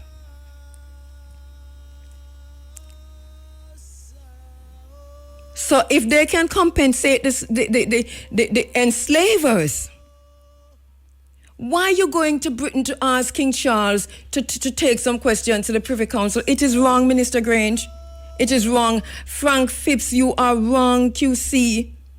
You are wrong. I think sometimes we have to have a paradigm shift. We have to get out of a thinking of the QC. And this is why the fact that they have hijacked the reparations movement. By the way, the reparations movement has always been a grassroots movement, and they have hijacked it, and the people at the grassroots now find themselves in, everywhere we turn, they are gatekeepers who are telling us how we must view reparations and what we must think about reparations. This is basically the situation that we find ourselves in. So the grassroots reparations movement has been killed by governments across the Caribbean. And now we have Ghana come on board. That is also a hijack. Listen, I do not have no time for foolishness. The reparations movement has been hijacked left, right, and center. And I think that too many of the players on the reparations, within the wider reparations movement, do not even understand the passion, the righteous indignation, much less we go understand the grassrootedness of it all. That is a whole other level they're on. I don't know what they're thinking in, but I think that in some cases, part of their thinking is to stymie and to sabotage the reparations movement and the call for constitutional reform across the Caribbean, and to get rid of the monarchy of England as a head of state of countries like Jamaica. Minister Grange and your team that are about to head to England in September, call back yourselves. Call back yourselves. If King Charles declined to refer the questions, me know so we don't have our own plan, because we're not going to find a way for it, because we know the argument them, me hear the argument them. I had a conversation with Bert. Take it to the international court. Take it to the international court.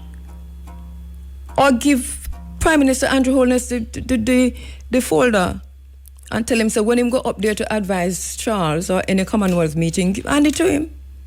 You don't need a whole delegation. How many people are at that delegation? Who appear the fears and the hotels and everything else that is going to take. You think England cheap? I can tell you, one of the most expensive countries in the world right now is England, much less London. That's one thing. And bet your taxpayer money, I got pay that. And remember that all know people still asleep out the door after Hurricane Melissa. On a call back on yourself, because this is ridiculous. I'm out of time. But I don't even think these questions should go to Charles any at all. So it's tongue-in-cheek when I say give it to Andrew Holness. But I don't think if you want to deal with this, take it to the International Court and stop the foolishness and let us talk about constitutional reform. Minister Grange, let us talk about constitutional reform. What is being planned is foolish. It's stupidness. We've done this before in our history. And I tell you, it was a big mistake. The Governor General and all of the colonial vestiges are still firmly in place in Jamaica.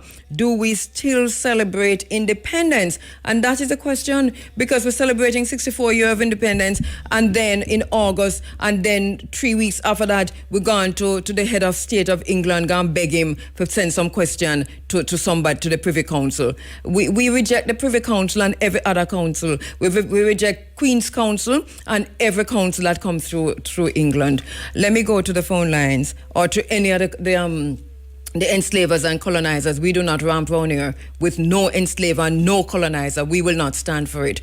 My very good friend and brother is online, and I'm really happy to welcome him to the space in this unusual conversation that we're going to be having. But it's all connected, because my brother is a Pan-African attorney at law, and we're not going to say the other bit of it because he's not representing anybody but himself this morning. So my brother Bert Samuels, a Pan-African attorney at law, online. Bert, how you do? Who's pimples? Me, that makes two of us. Me, that makes two of us. Yes, Sister Kabu, I'm here. Yes. I'm here. Yes. Bert, greetings. Is it museum morning or what? It's museum. Bert, it's museum morning, because me and you talk about Muta program Wednesday night already. So who want to catch that? Go catch that over there. So, right. And we got so much things to say right now. Should I play that? But go on, sing again. Make me come here, do a little jig, Go on, say that again. We got so much things to say right now. Bert Samuels. Bert, what is the middle name that your mama gave you? Hey, we got about St. Clair and all them madness. Look at that, they know. Bert, look here, Bert Ose Tutu Prempre. Straight every time. There you go. We just keep it. I didn't participate in that naming, so don't bother trouble me. I didn't participate. I know. You know, all of my children, them is straight African. I know, Safari and Zion. Safari, Madiba, Mazalia, Zoya. There you go. And Ayana, you want more? Kofi, you want more? Safia, you want more? Yeah, man. You want more? Samari? Okay. And have them ready. I'm ready for them. And I must say to our listeners, because they know this already too, that you are the one who, my legal representative, who took my entire situation, because I wanted to change my name, and just said, you don't move. You stay right where you are. And I'll take this. Yeah. And here I am, Kabu Ma'at Kiru. And then remember, Kabu, you say, how much fees, Bert? I say, you're mad. No fee. No fees. You know, you did this for me. And you know, Bert, what's interesting is that a lot of people still don't know that that's a name change by deed poll. They still think that is a name that I just give myself and I move with. They don't even know that this is my legal name. Kabu. Recorded at the Islands Record Office. Yeah. Just like your birth certificate. There you go, my legal name, Kabu Ma'at. Anyway, clap yourself, Bert. Bert, you're going to clap yourself for so much, because listen, on Sunday, our listeners will recall that I said to Bigay that I am moving quickly because I have to go into Kingston, and this is a private event and we can't say much about it. And they'll also recall that when I was talking to you on Wednesday night on Muta's program, and we said Kumasi, you said shh, and I said shh. because we weren't even talking about the Kumasi African Museum, but because of what it was. What a somber, what a solemn occasion, what a beautiful occasion. You have opened, led by the ancestors. You have taken us on a scientific journey into the Ashanti Kingdom of Ghana, into Kumasi with the Kumasi African Museum. First of all, Bert, and we're going to put up some pictures while we're talking to you. Yes, my sister. Yes, my sister. First of all, tell us about the conceptualization, the vision. Where did this come from? Oh, gosh. So in 1996, I took my firstborn, Ayana Tehiras, to Ghana, and we went to the fort where the enslavers had penned us up with the church on top. Mm-hmm. And then we went up to Kumasi because I heard when I was in Accra, they says, you want to see royalty, go to Kumasi. And we journeyed for 4.5 hours on a bus. Mm-hmm. And I went to the kingdom of Kumasi. Mm-hmm. And I said, finally, I have seen a kingdom in my own country, and I see that there's a king here. And I adopted Kumasi, and I left saying, I'm going to build my family home, and it shall be called the House of Kumasi. Mm-hmm. And then, I have all these holy children, and then all of them get big and leave me. And so the ground floor, the grounded floor, is now the Kumasi African Museum. And that's the story. My house was called, I finished it in 1998. Yes. And it's called the Kumasi House of Kumasi, and it now houses the Kumasi African Museum. So it's a museum within the House of Kumasi. Yes. Isn't that lovely? It is brilliant. It is brilliant. And so let's just talk about this, because as I said on Sunday, and thanks for inviting me to be a part of this sacred space. You were the mistress of ceremony. Yes. I was the mistressing ceremony. But Bert, I felt overwhelmed just being in that space, because I felt the spirit of the ancestors. I knew the ancestors were pleased with what we were doing and what we were doing. Yes. And I could see them moving on you. But Kabu, you must remember that. So Sunday night, the 1st of September, 2024, I was in my bed, and the ancestors said, "It's time. It's time you use that space and start your work." And it started on the 1st of September as an idea. And then maybe about 2 days after, I called you and said, I'm troubled, Kabu. I called you so many times during the journey to build a museum. Yes. Because sometimes I got weak and I asked you for strength. You should let your listeners know that I called you in a state of weakness sometimes when I went with the idea.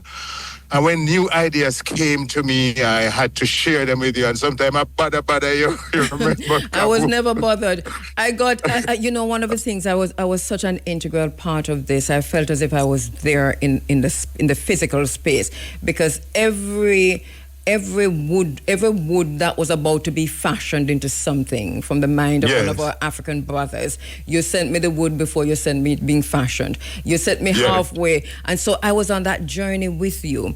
And Bert, I want to back up a bit, because did I miss something? Hold on there, Bert. Let me take a quick break. And that is right there in Red Hills. It is downstairs his Belvedere home, and he opened that space on last week Sunday so that a few of us could gather to have the official opening or just to ensure that we welcome into the space again ourselves and our ancestors, and we were very, very happy for that. Bert, let me take you back a bit, because you have been in the Pentecostal church, I'm saying, God, I use you. But the ancestors have been really talking to you in a serious way. And this is Mother Father, and this is Mother Father God. Because let us talk about the trial of Governor Eyre. I'm backing up a bit, right, to come forward. Because in the we were able in 2007, was it? To try Governor Eyre. I want you to back up a bit and tell our listeners who do not know who Governor Eyre was and why we were able to dig him up, symbolically dig up his body and try him and sentence him and hang him. Yeah, so the Reparation Council, it was reaching 2015. We were going to commemorate 150 years after the murder of over 400 St. Thomas in the East citizens. And in that meeting, someone said, we have to put on something good. And someone said, not me, let's put Governor Eyre on trial. And then they said, pointed at me in the meeting and say, you are the lawyer, write the play. That must have been Professor, Professor I have Maureen not, Shepherd. I've never ever written a play. I don't even go to plays. Yes. And I said, why are they picking on me? I said, no, I don't write plays. I don't know anything about play. And they just insisted. Yes. So I leave and say, you know what happened?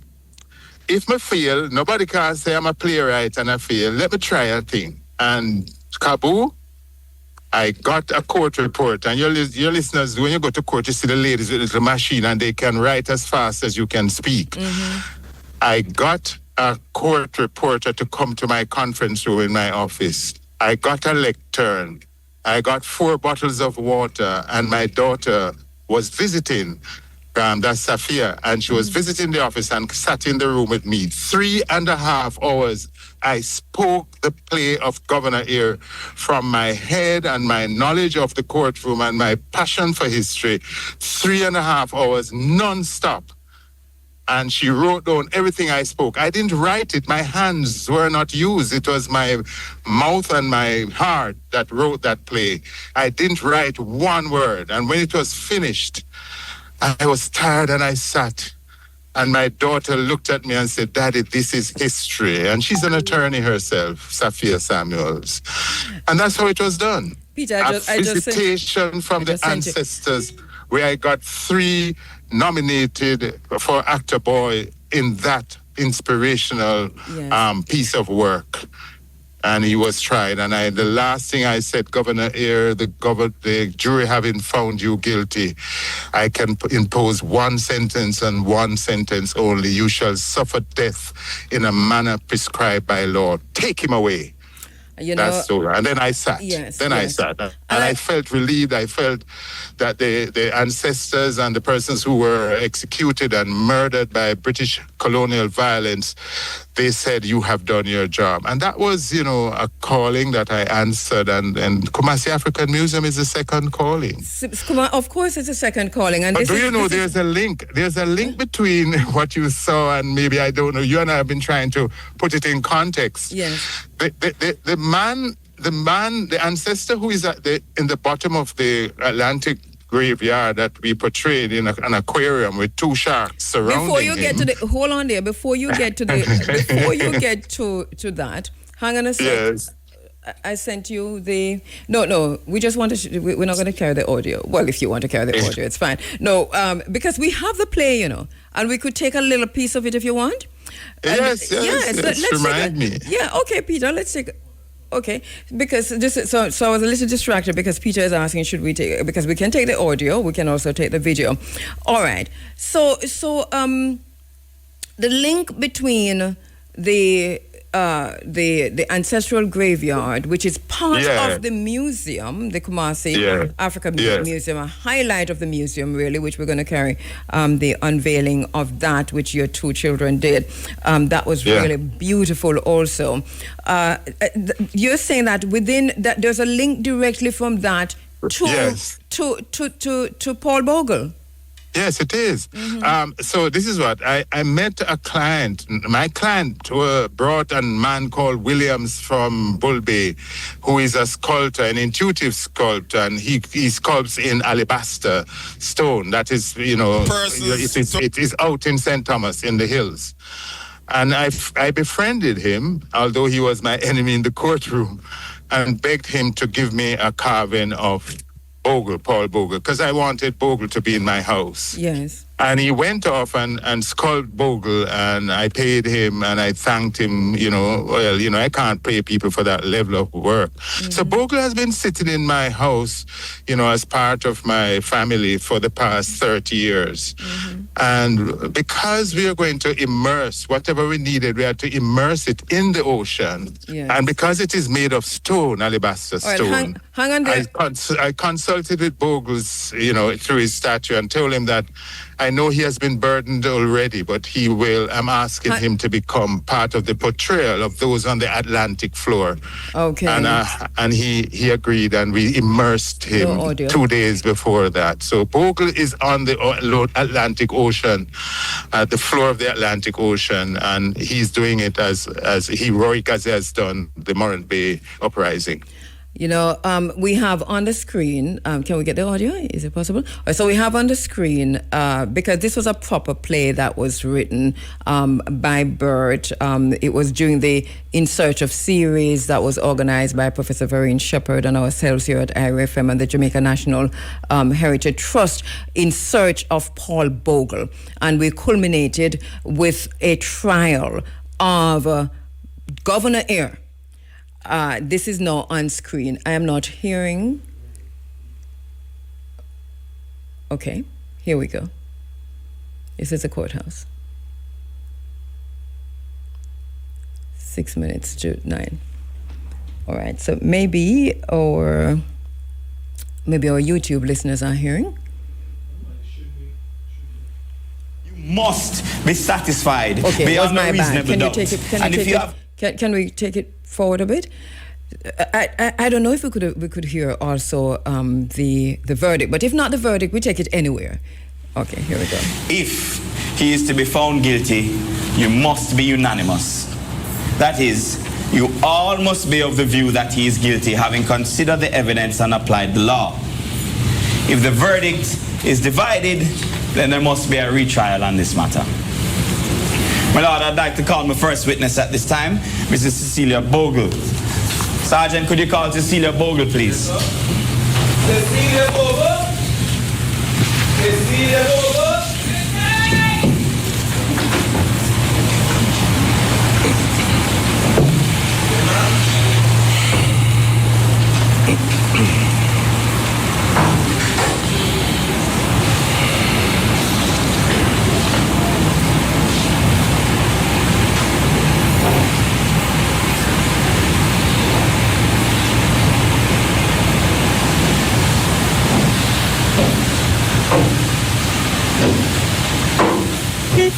Take this Bible with your right hand. Recite these words. I swear by Almighty God that the evidence I shall give between this matter, sworn between the people and the prisoner at the bar, shall be the truth, the whole truth, and nothing but the truth. So help me God. Thank you. Yes, sir, my Lord. Mr. Gorey? Grateful, my Lord. Your name is Cecilia Bogle, correct? Yes, sir. And you live in Stonygut in the parish of St. Thomas in the East? Yes, sir. Were you living in the parish of St. Thomas in the East last month in October of 1865? Yes. With whom? With the 5 children, sir. And of the 5, what number is Paul? Paul is my second child. Mrs. Bogle, what was your son Paul's occupation? Farmer. Would you describe him as a leader in the community? I don't know him as a leader, sir. He was a deacon, a man of God. So he was concerned with the people's salvation? Yes, and them living conditions. Living conditions. Could you explain that further for the jury, please? Well, he always used to say that the shepherd have to be concerned about how the flock eats. It's enough people starving down here, you know. And he always say, you can't talk to dead people about salvation. So did he make attempts to ease the people's suffering? Objection, my Lord, it's a leading question. Sustained. What was his relationship with the people, Mrs. Bogle? He was a man of the people, a stomach growing. He feed who he could feed, but that could only go so far. I teach them how to fish, sir. But I saw them catch fish. I saw the governor and the people them box it out of their mouths. What do you mean by he taught the people how to fish? Him teach them how free man fi behave, sir. Why them people y'all call free and not free? A back and a try power way. Freeman supposed to walk and find food to feed himself. Freeman not supposed to get beat up and lock up cause him cross land well up down. Freeman supposed to walk with dignity. Them things that my son talk up for. And them kill him feet, sir. Them murder him. Governor here make them murder my son. Mrs. Bogle, I notice you're looking a little tired. Would you like a seat? Thank you, sir. We're going to, it's available, you know, and we're going to leave it there for a minute. Bert, if you don't mind, sharp. I mean, I'm watching this again and I'm saying, I'm still getting goose pimples. Yes. And I'm saying. Can I tell you a secret? Yes, go ahead. The prosecutor who you hear asking those questions, when he was addressing the jury, yes, he was overwhelmed and he went off script. Yes. Beautifully. Yes. Beautifully. Yes, he couldn't manage. Yes. What I gave him to say, the ancestors came upon him and he began to go off script. Yes. Because he got so emotional. So he was saying a lot of things that I didn't tell him to say. But it was more than important that he went off script and he was captivated by the moment and the ancestors. And that was beautiful. I guess the same thing happened in Malcolm X's movie when Denzel went off script. Yeah. When the power of Malcolm consumed him, he went off script and that became part of the movie. Yeah. It was a charged moment. And that when you was, get, when you're led by these, emotional matters. And let me just say to our listeners again that this was written by you. Obviously, historian on the project and the leader on the project was Professor Vereen Shepherd and Iria Frankel. Yes. And we worked tirelessly on the In Search of Paul Bogle series. And when we sat in that courthouse, I don't know how Vereen got that newly minted courthouse for all of this to play out, though. I need to ask her, how did she come to get them to give us the courthouse? Because that is in a newly minted courthouse in St. Thomas that this was tried.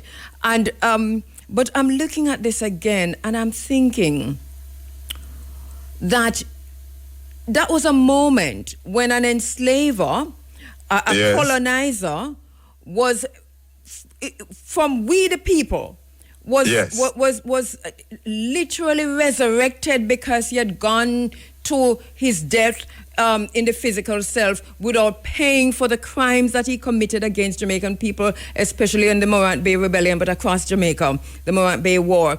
That he was, through your words, dug up and tried in the courthouse. And not only tried, but found guilty by a jury of his peers, and then the sentence. Tell us the sentence, Bert. Miss Governor, here stand. The jury having found you guilty of these crimes, the law gives me one choice, one punishment, is that you shall suffer death in a manner prescribed by law. Take him away. Me collect me the ear and say hang him. No, but I tell you, now the gentleman who acted Governor Eyre, which is what you call in Jamaica half-white actor, what's his name? You know him. Yes. Yeah. I can't remember his name right now. The crowd outside were so moved that they wanted to take him. To mob him. Mob him, and we had to get police protection for him to leave the parish. He's a good actor. That's what. I felt the same way. But let me take a quick break and come back. Yeah. To the Ashanti Kingdom of Ghana through the Kumasi African Museum, which is in Red Hills. Bert, so we're talking about the pieces now and the connection between the museum and then back to Paul Bogle, because one of the things that you did there was to unveil the ancestral graveyard. Tell us about it. Okay, so the idea was mine of bringing the Atlantic Ocean into the House of Kumasi, because I felt enough was not done to remember those who jumped overboard or those who were thrown overboard.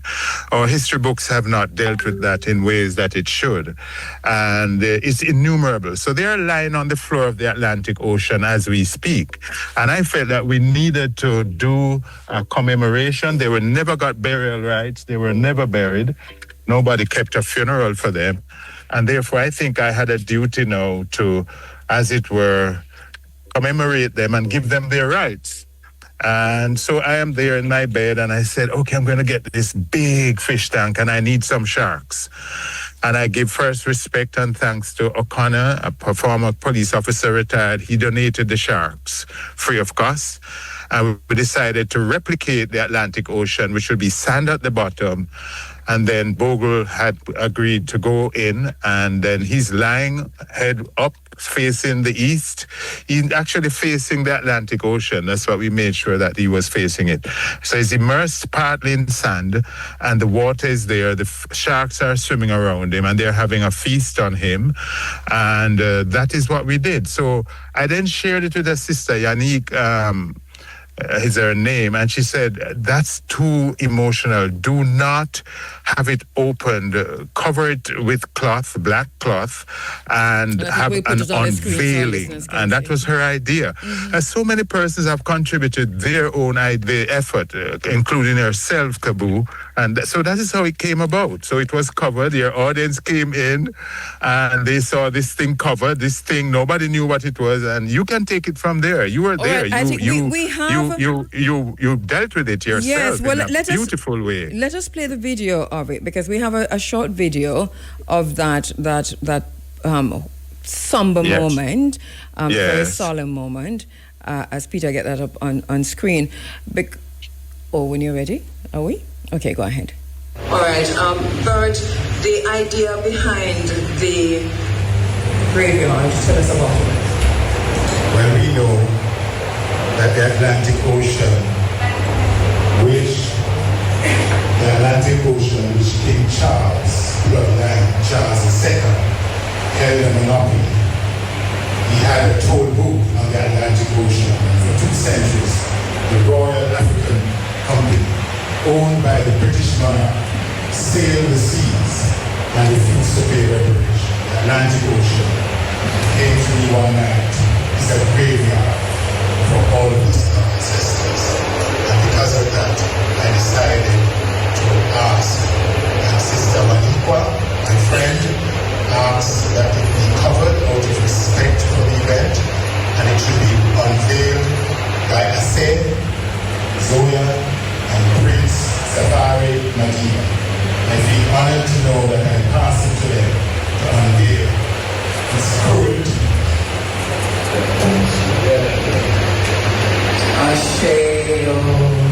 It's a somber moment. May I ask you to stand as we unveil this replica, which is titled The Atlantic Graveyard. Zoya and Safan. 3, 2, 1.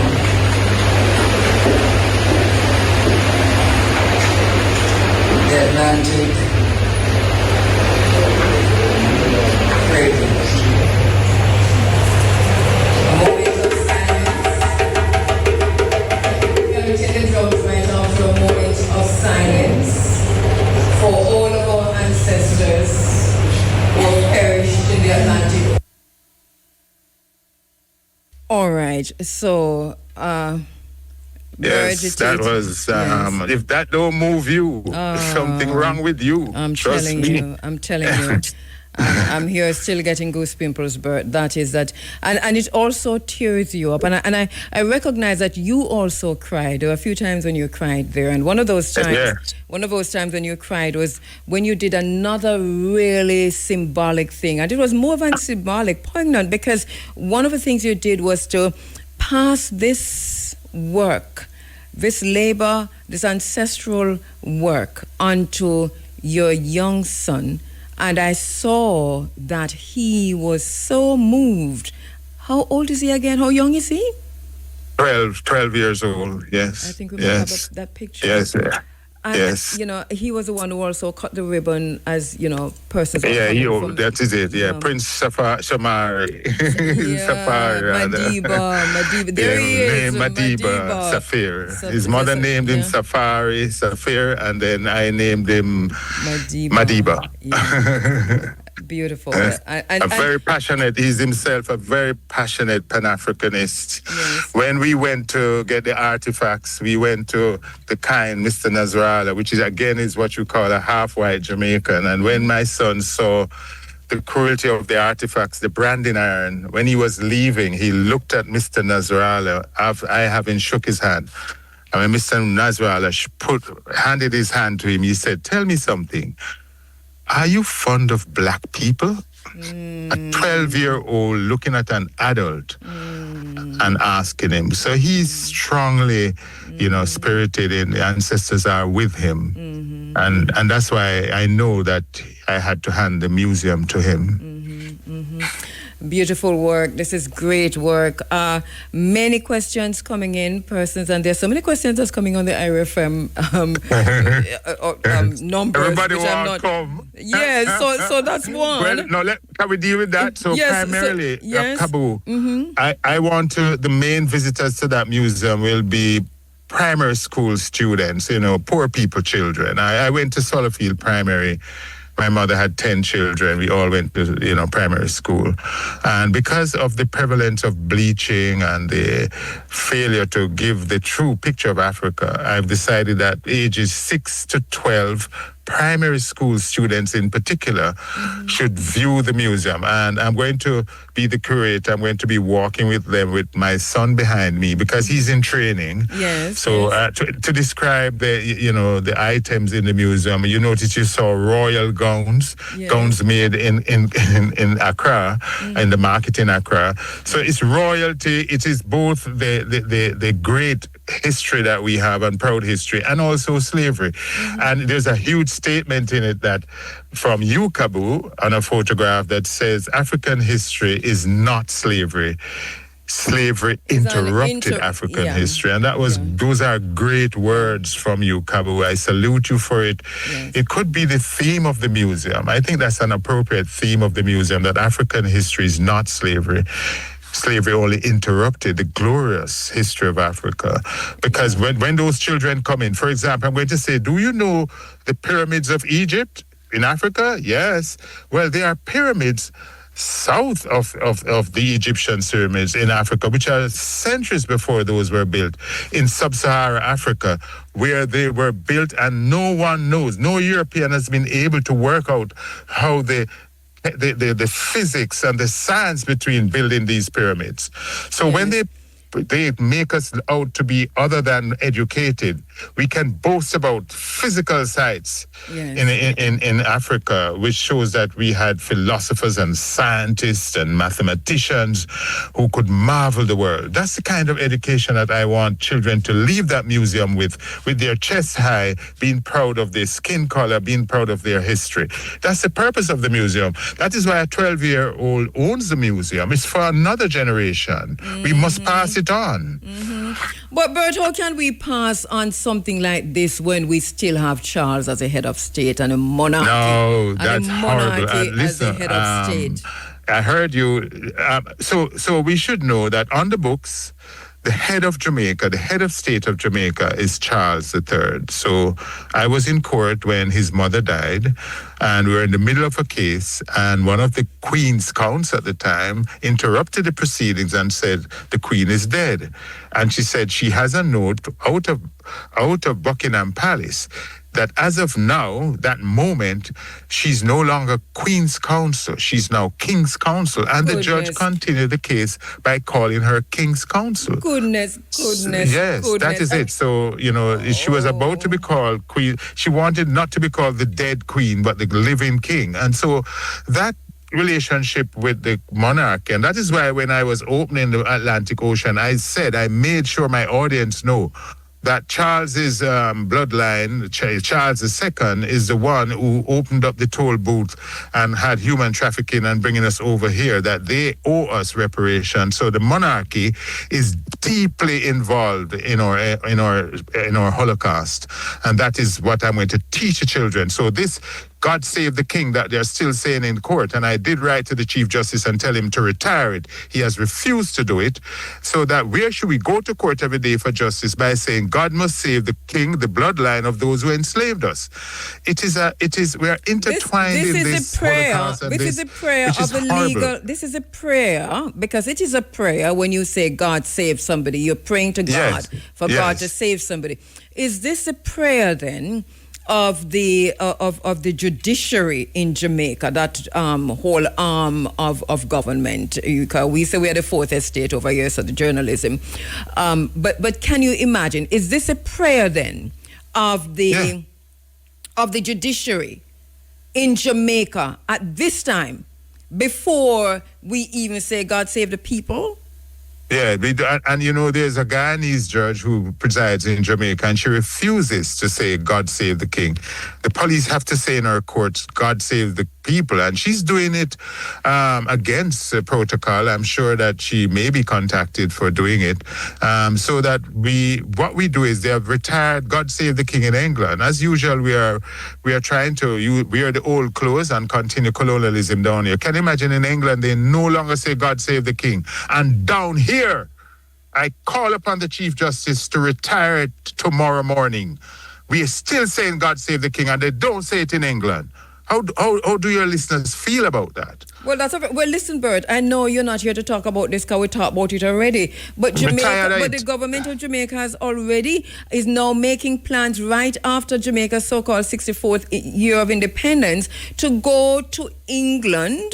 And Bert, you're a part of the delegation to go to England to ask, to beg Charles, who is in a paternalistic position as head of state of Jamaica, to refer our questions and reparations to his Privy Council.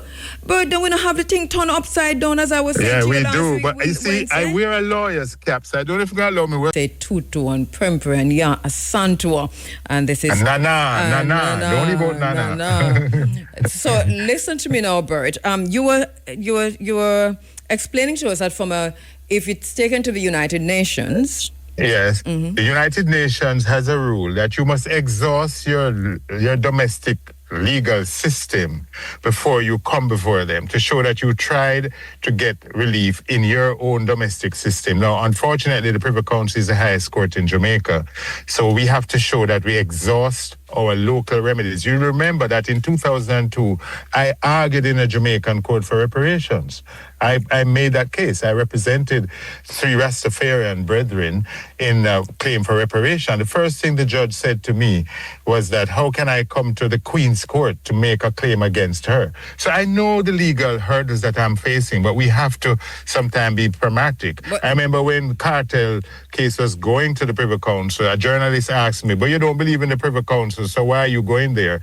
I said to him, if you were charged for murder and the only chance to get off was to go to the Privy Council, would you want me to go for you? So sometimes it's a pragmatic approach. No, so but hang on there, Bert. My brother and my dearest friend. Listen, I want to make a point here, because it is comparing apples and eggs. With the cartel case, because obviously that is going through the court system, and then it was sent to the highest court. It's now been taken to the highest court, which is the Privy Council.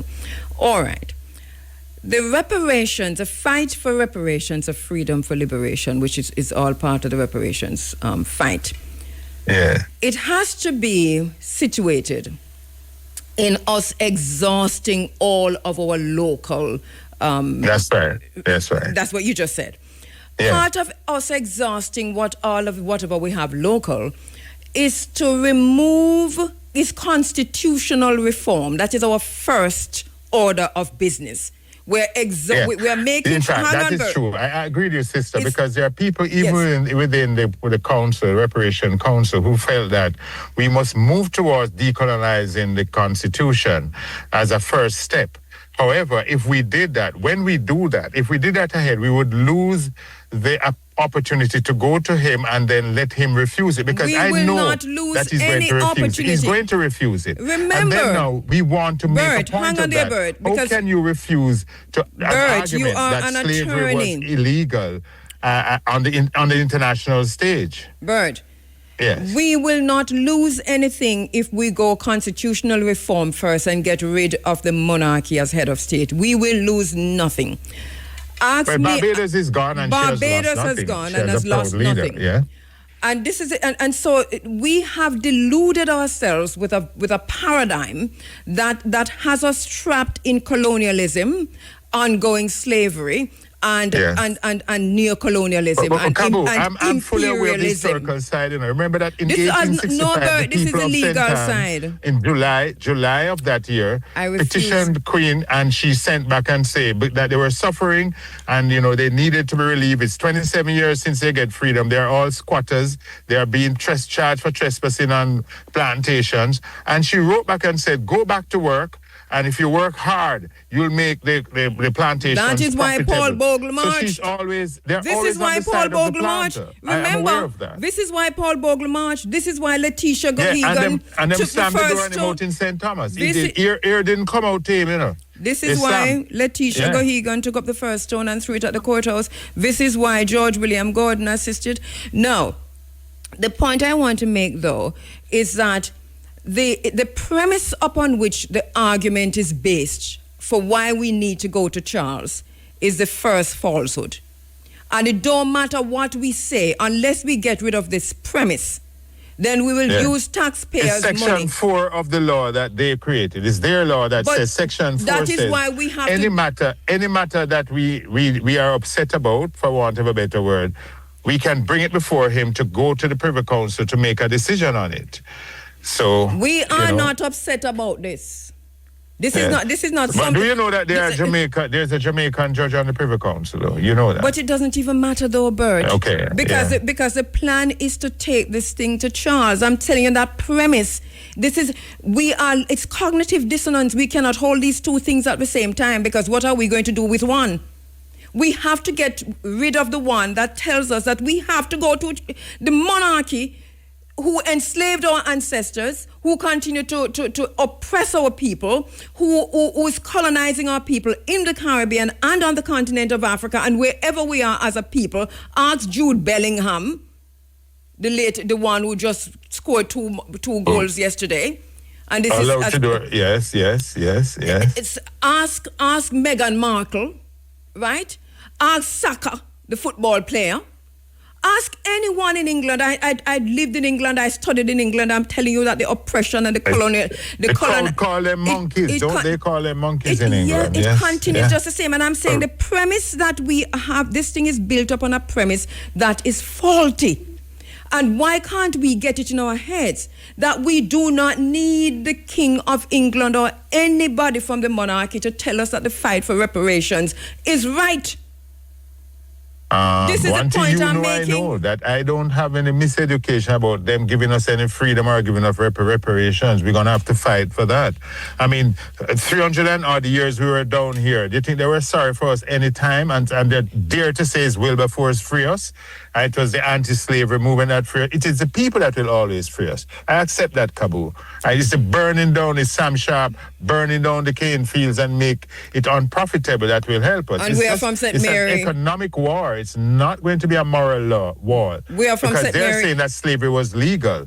They're saying that slavery was legal. In the United States, they say that black people were 3/5 or 4/5 of white people. So we are dealing with a status quo that makes us less than human. They said we're not human beings. That's why they could rape our sisters and our mothers with impunity. No slave owner ever was charged for rape or murder in Jamaica. Can you believe that? And they already paid them compensation. And the question is, how did for the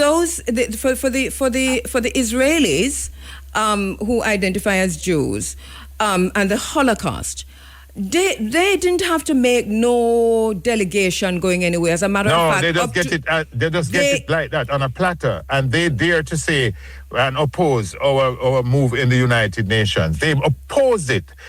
Israel opposed the fact that we said that the Holocaust which lasted 10 years, ours lasted almost 4 centuries. And they're saying that, hey, it's okay, because they have us as subhumans. That's why when the Haiti people went to the World Cup, they removed the jerseys from them. How dare you come here to remember your glorious success against our French brothers?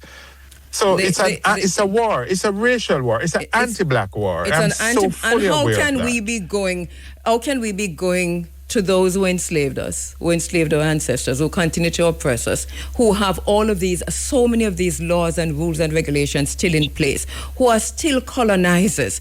How can we be going to bow to them in England to ask them any question? We already know the answer to the question. We must get rid of the monarchy as a head of state of Jamaica, like Barbados has done. And see, Barbados has now come up with a figure. In the last week, Barbados came up with a figure which they have also now submitted, thrown out there. I don't even know if the extent to which it has been submitted. Probably went to Ghana and so on. But this is the way to go. What have we become? Our ancestors are ashamed of us. And any delegation that leave here, and Bert, we are friends, and I'm telling you something, any delegation that leave here and go to bow to King Charles is doing something wrong. I tell you this already, my brother. I think you should excuse yourself from the delegation. You might have to go step down from the National Council of Reparations. Can I help you? Anyway, Bert, look here. Congratulations. Every time they say God save the Queen in the King in Jamaican court, the police will tell you they hear the voice of Bert Samuels saying fire burn to King Charles. That is true. And for the monarchy, and you have been guiding us. You know I born him Sunday gone, right? I know. You know I born him Sunday. I know. Okay. And I know you have been doing this. I mean, everybody who knows this program and know how far we have come from, know that this has been your no matter what we call you about, you come right back to this, the need to get I could have applied for and gotten King's Counsel. I would never bow and take that title. So what are you doing on a delegation that's going up to King Charles to ask him questions? Fireborn for King Charles. Look here, I tell you something. Look here. But so I can't big up the people who helping at the museum now. Because, go right ahead, my brother. We totally gone off. But no, I think we really have done, kind of looked at this, and we must tell people how to get there, and also whether or not it's open to the public, how it is open to the public, and then go ahead and big up your staff. All right, so as I said, the first school, that is my son's school, Safari School, is the first group of students. The second one is the Red Hills Primary, who graciously lent me their grounds for parking. The third school is my alma mater, Swellfield Primary. The students will come from there. And then I would send it out through the Ministry of Education. That's groups of 10 with persons, kids doing social studies, especially grade 5. They are doing a lot of African history in their grade 5 PEP. They are the target groups. Now, any other arrangements, I will post for persons to come. I mean, there are people who from Europe who want to come and film the museum. Yes, they are being filtered. I mean, Safari is the owner. It has to go through him, and he has a particular view about whether we should open it up to persons who may be trying to profiteer from our history. So yes, I will at the appropriate time send out how I can be contacted for tours in the museum, because it is the People's Museum. The opening was a Pan-Africanist affair. I made sure that people of like mind came to the launch, but now I'm going public, and as I say, I'm focusing on from 6 to 12-year-old children in public schools, poor people business. And thanks to the team that came out. We heard from Professor Vereen Shepherd. We heard from Dr. Amina Blackwood, Lakim Semerge. Oh no, you did such a great one. Thank you, Bert. And do you know, I met my mentor, Earl Witter. And that's a long story. Who was doing? I know he listens to Running African still when he gets a chance. So good morning. Big up Earl. Thanks for coming there. You know, I tried to get Vivian Crawford, who donated the Yaba Bowl from Malu. So many donations, and you gave me that nice staff from South Africa. Thanks again, Kabu. I take donations from Africa and all over. I have stuff coming in from Ethiopia. I'm coming in more from Ghana, some from all over Africa. I'm getting many donations. It's going to be full. It's going to be a glorious museum in celebration of the ancestors. Brilliant. Can I big up all those who did stuff for me now? Quick. Big up Hugh Campbell, the man who carved, Kumasi Museum out of that wood. big up the branding specialist, Banton. Big up Patrice Martin, who prepared the Atlantic Ocean with the sand and the sharks. My daughter Tashna, who is an events planner, she was organized such a great event. Roxy Fuller, he gave me the rope and the book, several books. The Cuban items were given by Roxy Fuller. O'Connor, retired officer, gave me the sharks. Kofi in England, thank you for giving me such. Kabu, you did so great and you gave me the staff, as I said. And also Mr. Osborne, who did the dirty work and put things together. Tracy Ellison was one of the hostess. And also Vereen Shepherd gave me some books that she herself wrote, some written by Hillary. The Vice Chancellor. Big up that team. Yes. And big up all those who I may have forgotten for making it a glorious launch of Kumasi African Museum. And finally to Prince Safari, take the mantle and run with it, my son. Beautiful work. Asheo, thank you so much. No, thank you so much, B. Thank you so much. And to submit a report regarding why Jamaica went dark on June 5. Power restored on June 6. 30 days would have been up on Monday, last Monday gone. And we haven't heard anything. I'm not saying that the report hasn't been submitted. I'm merely saying that I haven't heard anything, so I do not know. I don't know what journalism is doing. I've scoured, all of the media houses and the newsrooms to see if they are reporting on this and if they have recalled the 30 days, but I haven't seen anything. So let me know if you know anything. An interesting thing is happening here in South Africa, actually. We've been looking at South Africa.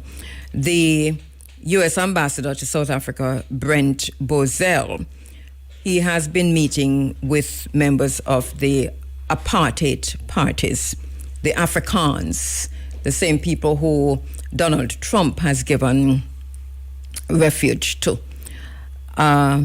Ambassador Leo Brent Bogle III, he met in Pretoria with leaders from the Solidarity Movement. These include the apartheid era parties like AfriForum, Solidarity, the SAAI, the NEASA, and the Freedom Front. And they said that it's to discuss issues affecting the Afrikaans community. They say they are focusing on stability and prosperity.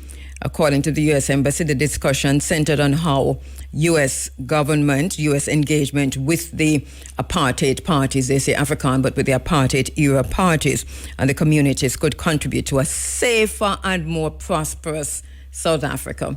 So the takeover is more or less done. Apartheid is long back.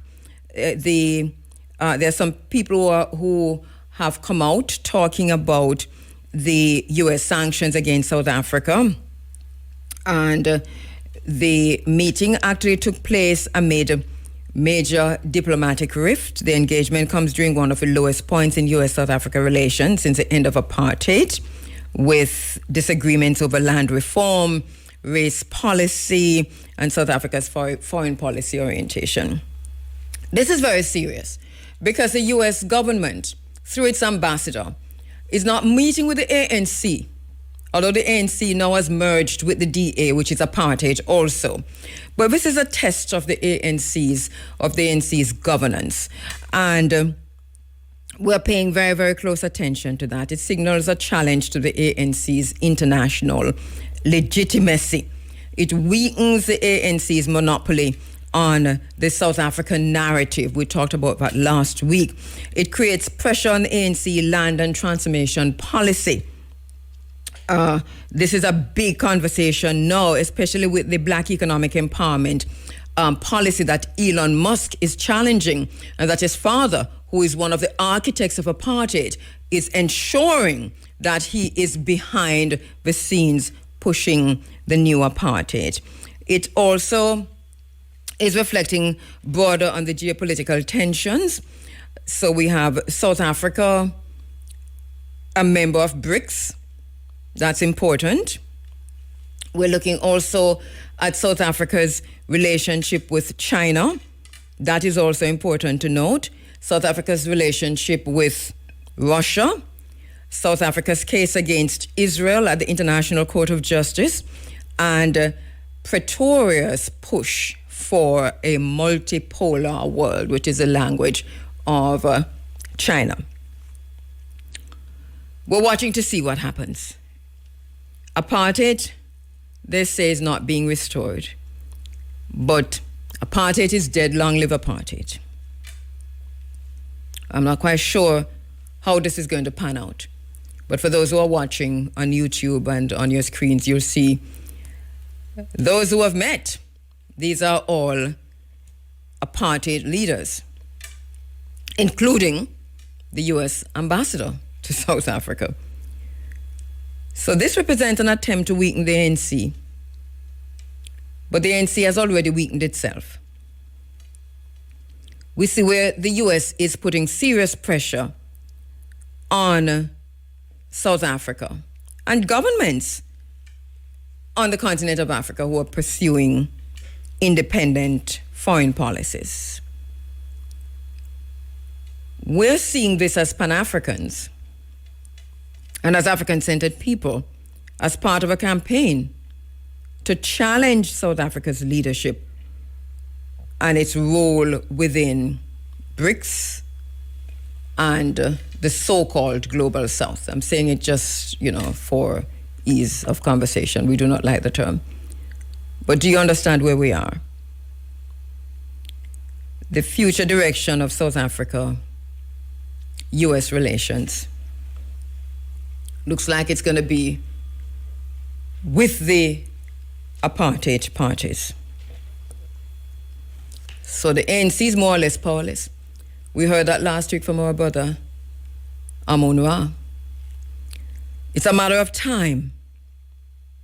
The deeper issue is now about the struggle of who gets to define South Africa and the future of South Africa in the new economic and the new world order.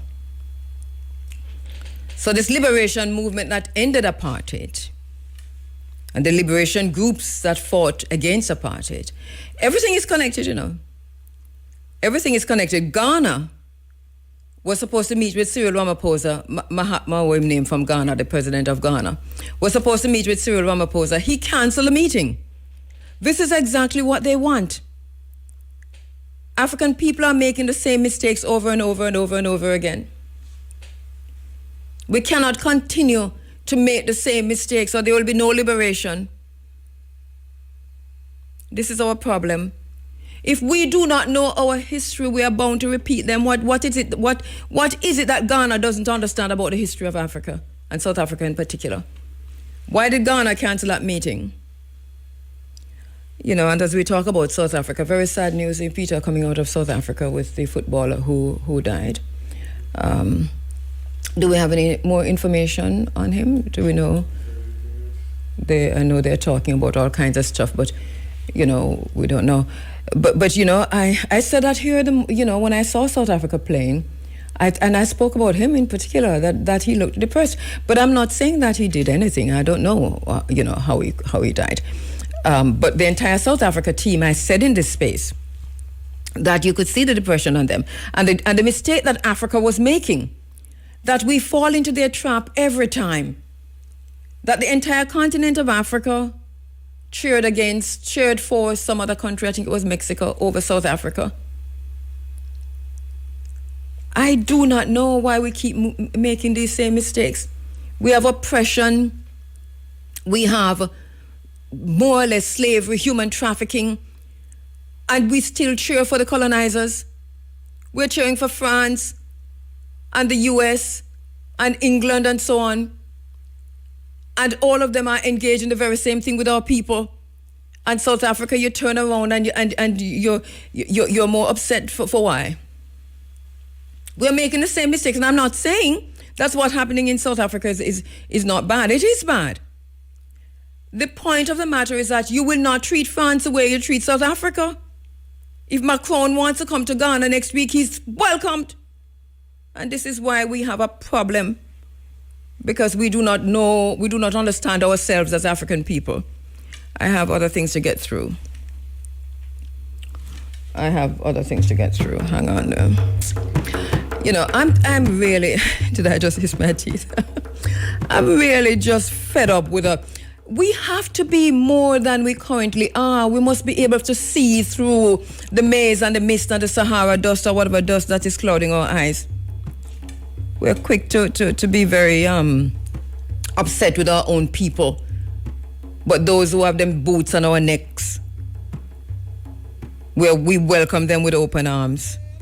Look here now, I just want to say something quick. They're lying to us. Those who are talking to us about third country deportees or third country nationals are lying to us. There is a deliberate effort on this island in Jamaica to confuse the people of Jamaica, to throw in the midst of everything as much mud and as much confusion as they possibly can. So you have one person over here saying nothing, something. You have somebody over there sitting down with GIS saying another thing. And the bottom line is this. If former Ambassador Audrey Marks went to a meeting in March in the US, the Prime Minister already said it was a shield of the Americas. The shield of the Americas is important. It's a framework within which a third country nationals and a third country deportees is situated in for the Americas. There's a whole different, for Africa it is different. For Africa it's a health. You see this health thing that African people, America First Healthcare, America First Health, that African countries are asked to sign on to. These are bilateral agreements with African countries, and you see how many African countries have already signed on? Well, the third country deportation on the continent of Africa, the legal framework in which that is situated is in the America First Health policy. In the Americas, including Jamaica, the legal framework in which, and political framework and economic framework in which the deportation of third country nationals is situated is in the shield of the Americas. Let us understand that. Now, they are not deporting people who are documented per se. There's something that has happened recently in America, and that is there was a vote at the Supreme Court for the temporary protective status of Haitians and Syrians and so on. I'm talking about Haiti, where the Supreme Court voted to lift that, and that has been lifted. And they're about to send hundreds of thousands of Haitians from the United States back into Haiti or into third countries. Let us put that aside until next week. We pick that up back. That is important to note. That's a whole separate thing. Now, if any ambassador at all talks about taking any skilled workers from the United States who are undocumented mean the very same thing as illegal in other country or something to that, or they're under the temporary protective status, but almost close to that. You understand? So the point is, these are not people who want to leave America. These skilled people are not people who want to leave America. These skilled people, who are undocumented skilled people, they are the very same people who are part of the third country deportee or the third country nationals. It's one and the same. It's not two different things. And we're not fool. You want to pass it out now and separate it, and you might very well succeed. But the initial thing, which we have been told by the Prime Minister, and which and yes, because he talked about the meeting being the shield of the Americas, we understand it on a broader level when you say it is a shield of the Americas. So I want to say clearly that the Jamaican government must make the MOU that it signed with the United States available. We can't get it through access to information. We don't need to get it through access to information. Let us see the MOU that you signed.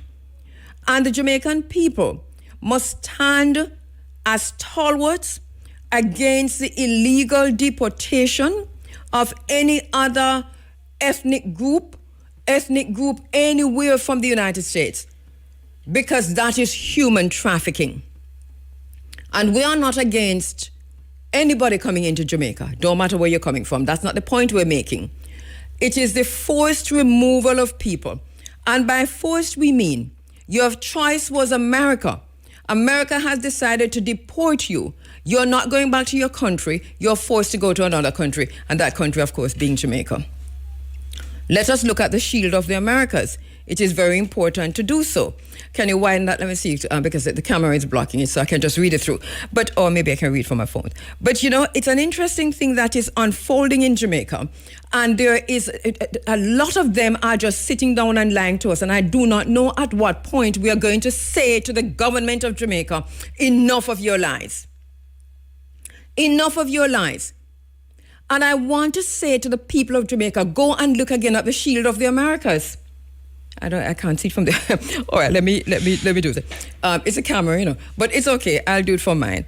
But look on the shield of the Americas, right? The security framework that Jamaica wants. So the third country deportation under the shield of the Americas. This provides a migration framework. The shield of the Americas is a big deal. So when you're asking questions about how is this being done, what is happening here? Well, listen. You have the migration framework, which is the third country deportation under the shield of the Americas. It is written within it. You have the revived Monroe Doctrine or the Donroe Doctrine, which provides a strategic doctrine. You have stronger bilateral partnerships, which are providing the diplomatic framework. You have CARICOM disagreements. Right now, listen to what Prime Minister Andrew Holness is saying about CARICOM. This is very important, because the contention in CARICOM is not an ordinary situation. This is strategic. It is part of the plan to destroy CARICOM. CARICOM was already weakened even more, and is now being destroyed. This is basically where we are.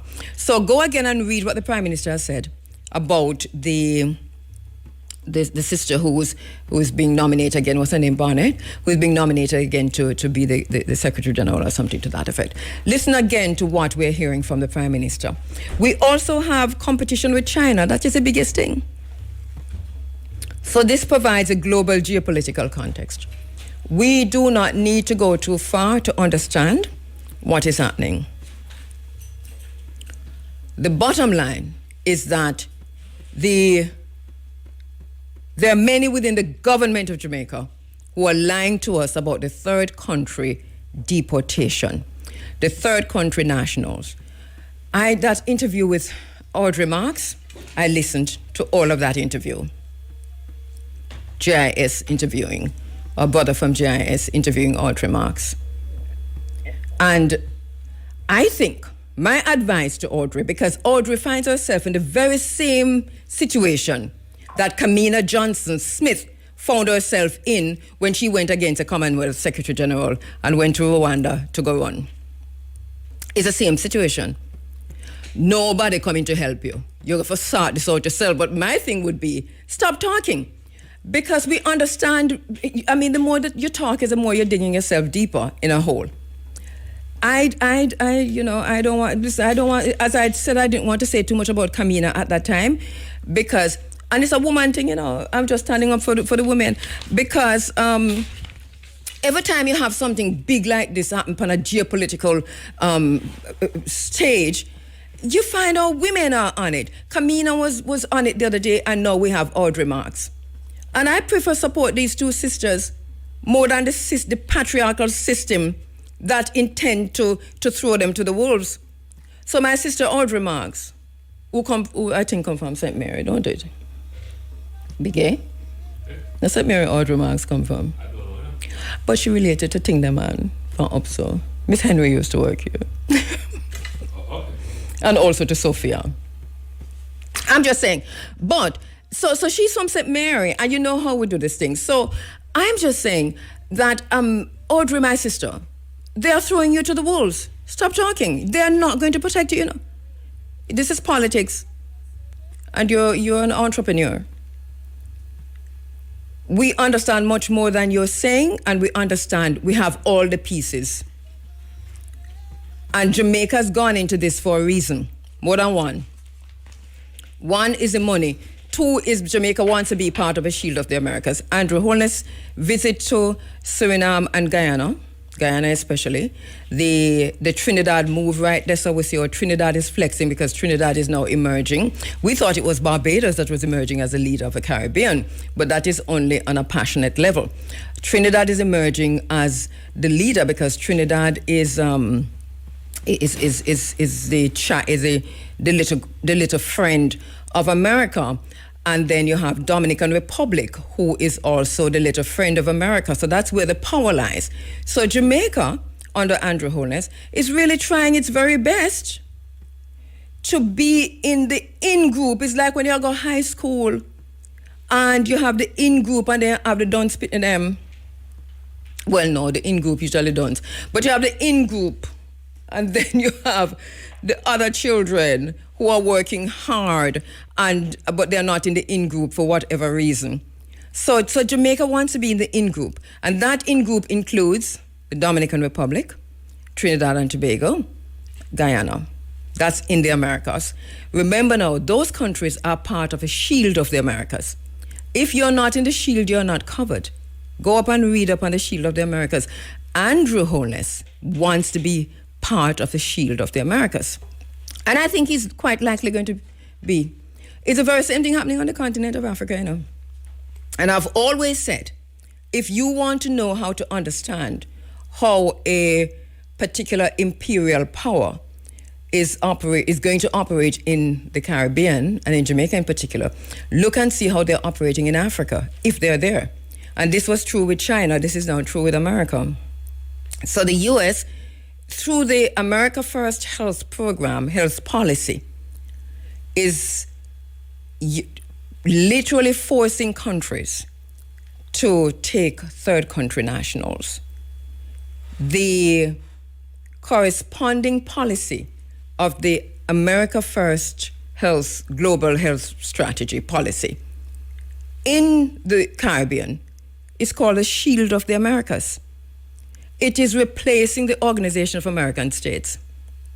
The rules-based order is being ruptured. It is replacing the United Nations in this region, and it is swallowing up the Caribbean Basin Security Initiative, the Monroe Doctrine, the Donroe Doctrine, all of those little doctrines that we have in this region. I'm totally out of time. But the bottom line is they are lying to us about this, and we must not let them continue.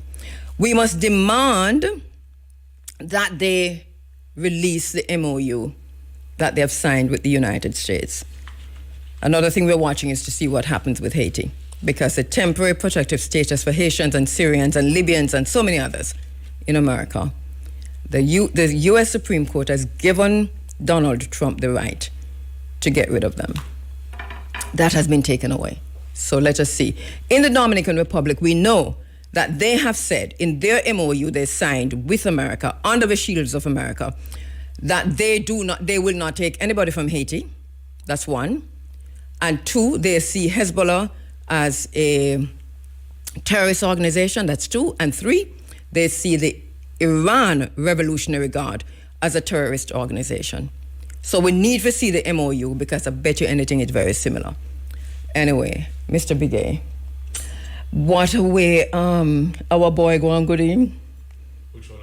Jude Bellingham.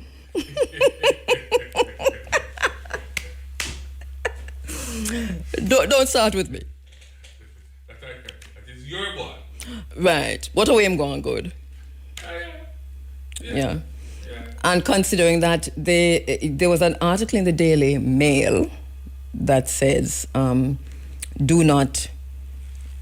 send Jude. Keep Jude at home. In other words, they didn't want him on the team. On the team? Mm. Is that right? I think I said it to you, Peter. Keep Jude at home. No, I didn't say it. Well, that was before they call up the I guess team. you're in high spirits. Right, because I found a way, and I was explaining to Peter how the Wagonist thing, I was trying to explain to you the Wagonist thing, but you're not buying into it, because how the Wagonist thing go now, you say a 4-team now, right? Mm-hmm. Which are the 4 teams? England. No, Argentina. Mm-hmm. France. Right. England. And Oh, what the fourth one, Peter? You see, when people team not in it, they don't know what's going on. And because he's not a wagonist. And Spain. Is it Spain? yeah. Right. Yeah. So my thing is, all the wagonist thing work now. So you only have 4 to work with. So you have to determine now how you're going to latch on. Remember, I already tell Mbappe, right? So you know how that go. And then now, remember, say any team apart from England. But as a wagonist now, I have to circle back the wagon. Maybe I'll pick up Bellingham. Me have a circle. You reverse or you mean a full circle? Me make a full circle called wagon. So me circle. Wagon down the reverse. I ask for one, remember, you know. Wagon down the reverse. Never make a full circle. A horsepower. So you have to go all the way around Portugal. Yes. And Belgium and all the places. Right, Norway. Yeah, and come right back to England. Right, so because as a wagonist you have to have something to hold on to. So I now have Mbappe. So you notice me not calling country anymore. Right. But you know it go because so who you going with now? As you sent me that Oh, there you go. Yes. FIFA. Yes. Yes. Thank you, Andy. What was it again? Fixed it for Argentina. Fixed it. Oh, you fixed it for Argentina too? That's where you are? That's what FIFA did. Fixed it for Argentina, right? But you weren't with Argentina last week. No, I wasn't. I'm not with Argentina. Oh, okay. It seems to be. It's fixed for Argentina. Yes. You can say it's fixed for Argentina. So Peter, you good? Where are you? I'm just watching. Are you just watching? Yeah. Shanice, how can I help you? Okay, so which team you're going with? I don't have any team. I mean, you have a team. I don't have any team. I'm not interested in I should say it's not English and I'm not interested in football. Yeah. Okay, Dow. Well, thank you so much, Shanice. So anyway, today's a rest day. Yeah, man, the semifinals are on Wednesday and Thursday. Right. So we're going to know these things. That's what I tell you. We know. So the match not play today.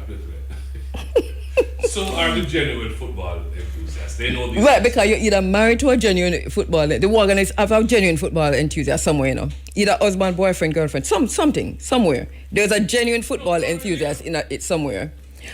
Then you know this. You do your research then. No, because I am a curious individual. I like information. You're Taurian. Right. Mm. That is all. Yeah. It is not a wagonist. I know. So you want intellectually curious. I just like information. There you go. So you want to call it? So, who's going to win? I already said it. Oh, fix it for Argentina. Oh, goodness gracious. Well, let us see. Are you going to Sumfest? Yes. Oh, that's why I see somebody else's name right in a red beside you for your name. You're not at work that day? No, I'm working. I'm working at Sumfest. Oh, you're working at Sumfest? Yes. Oh, but not in studio? No. So, okay, all right. Well, all the best. You'll come back and tell us exactly how that went. Oh, yes. Because, yes. Yeah. You know, I don't mean swords when it comes to I know. There are challenges that I love to see them overcome. What are you, like what? The traffic, the logistics. So the parking at Civil, you think will make a big difference? What about no, as I said, you want to see it? I want to see it. What about no ticket at the gate? All of these things, I want to see how it works. I don't want to come out and say it will work or it won't work, because execution is 90% of the job. Innovation and conception is only 10%. Actually executing it is what is going to make it work.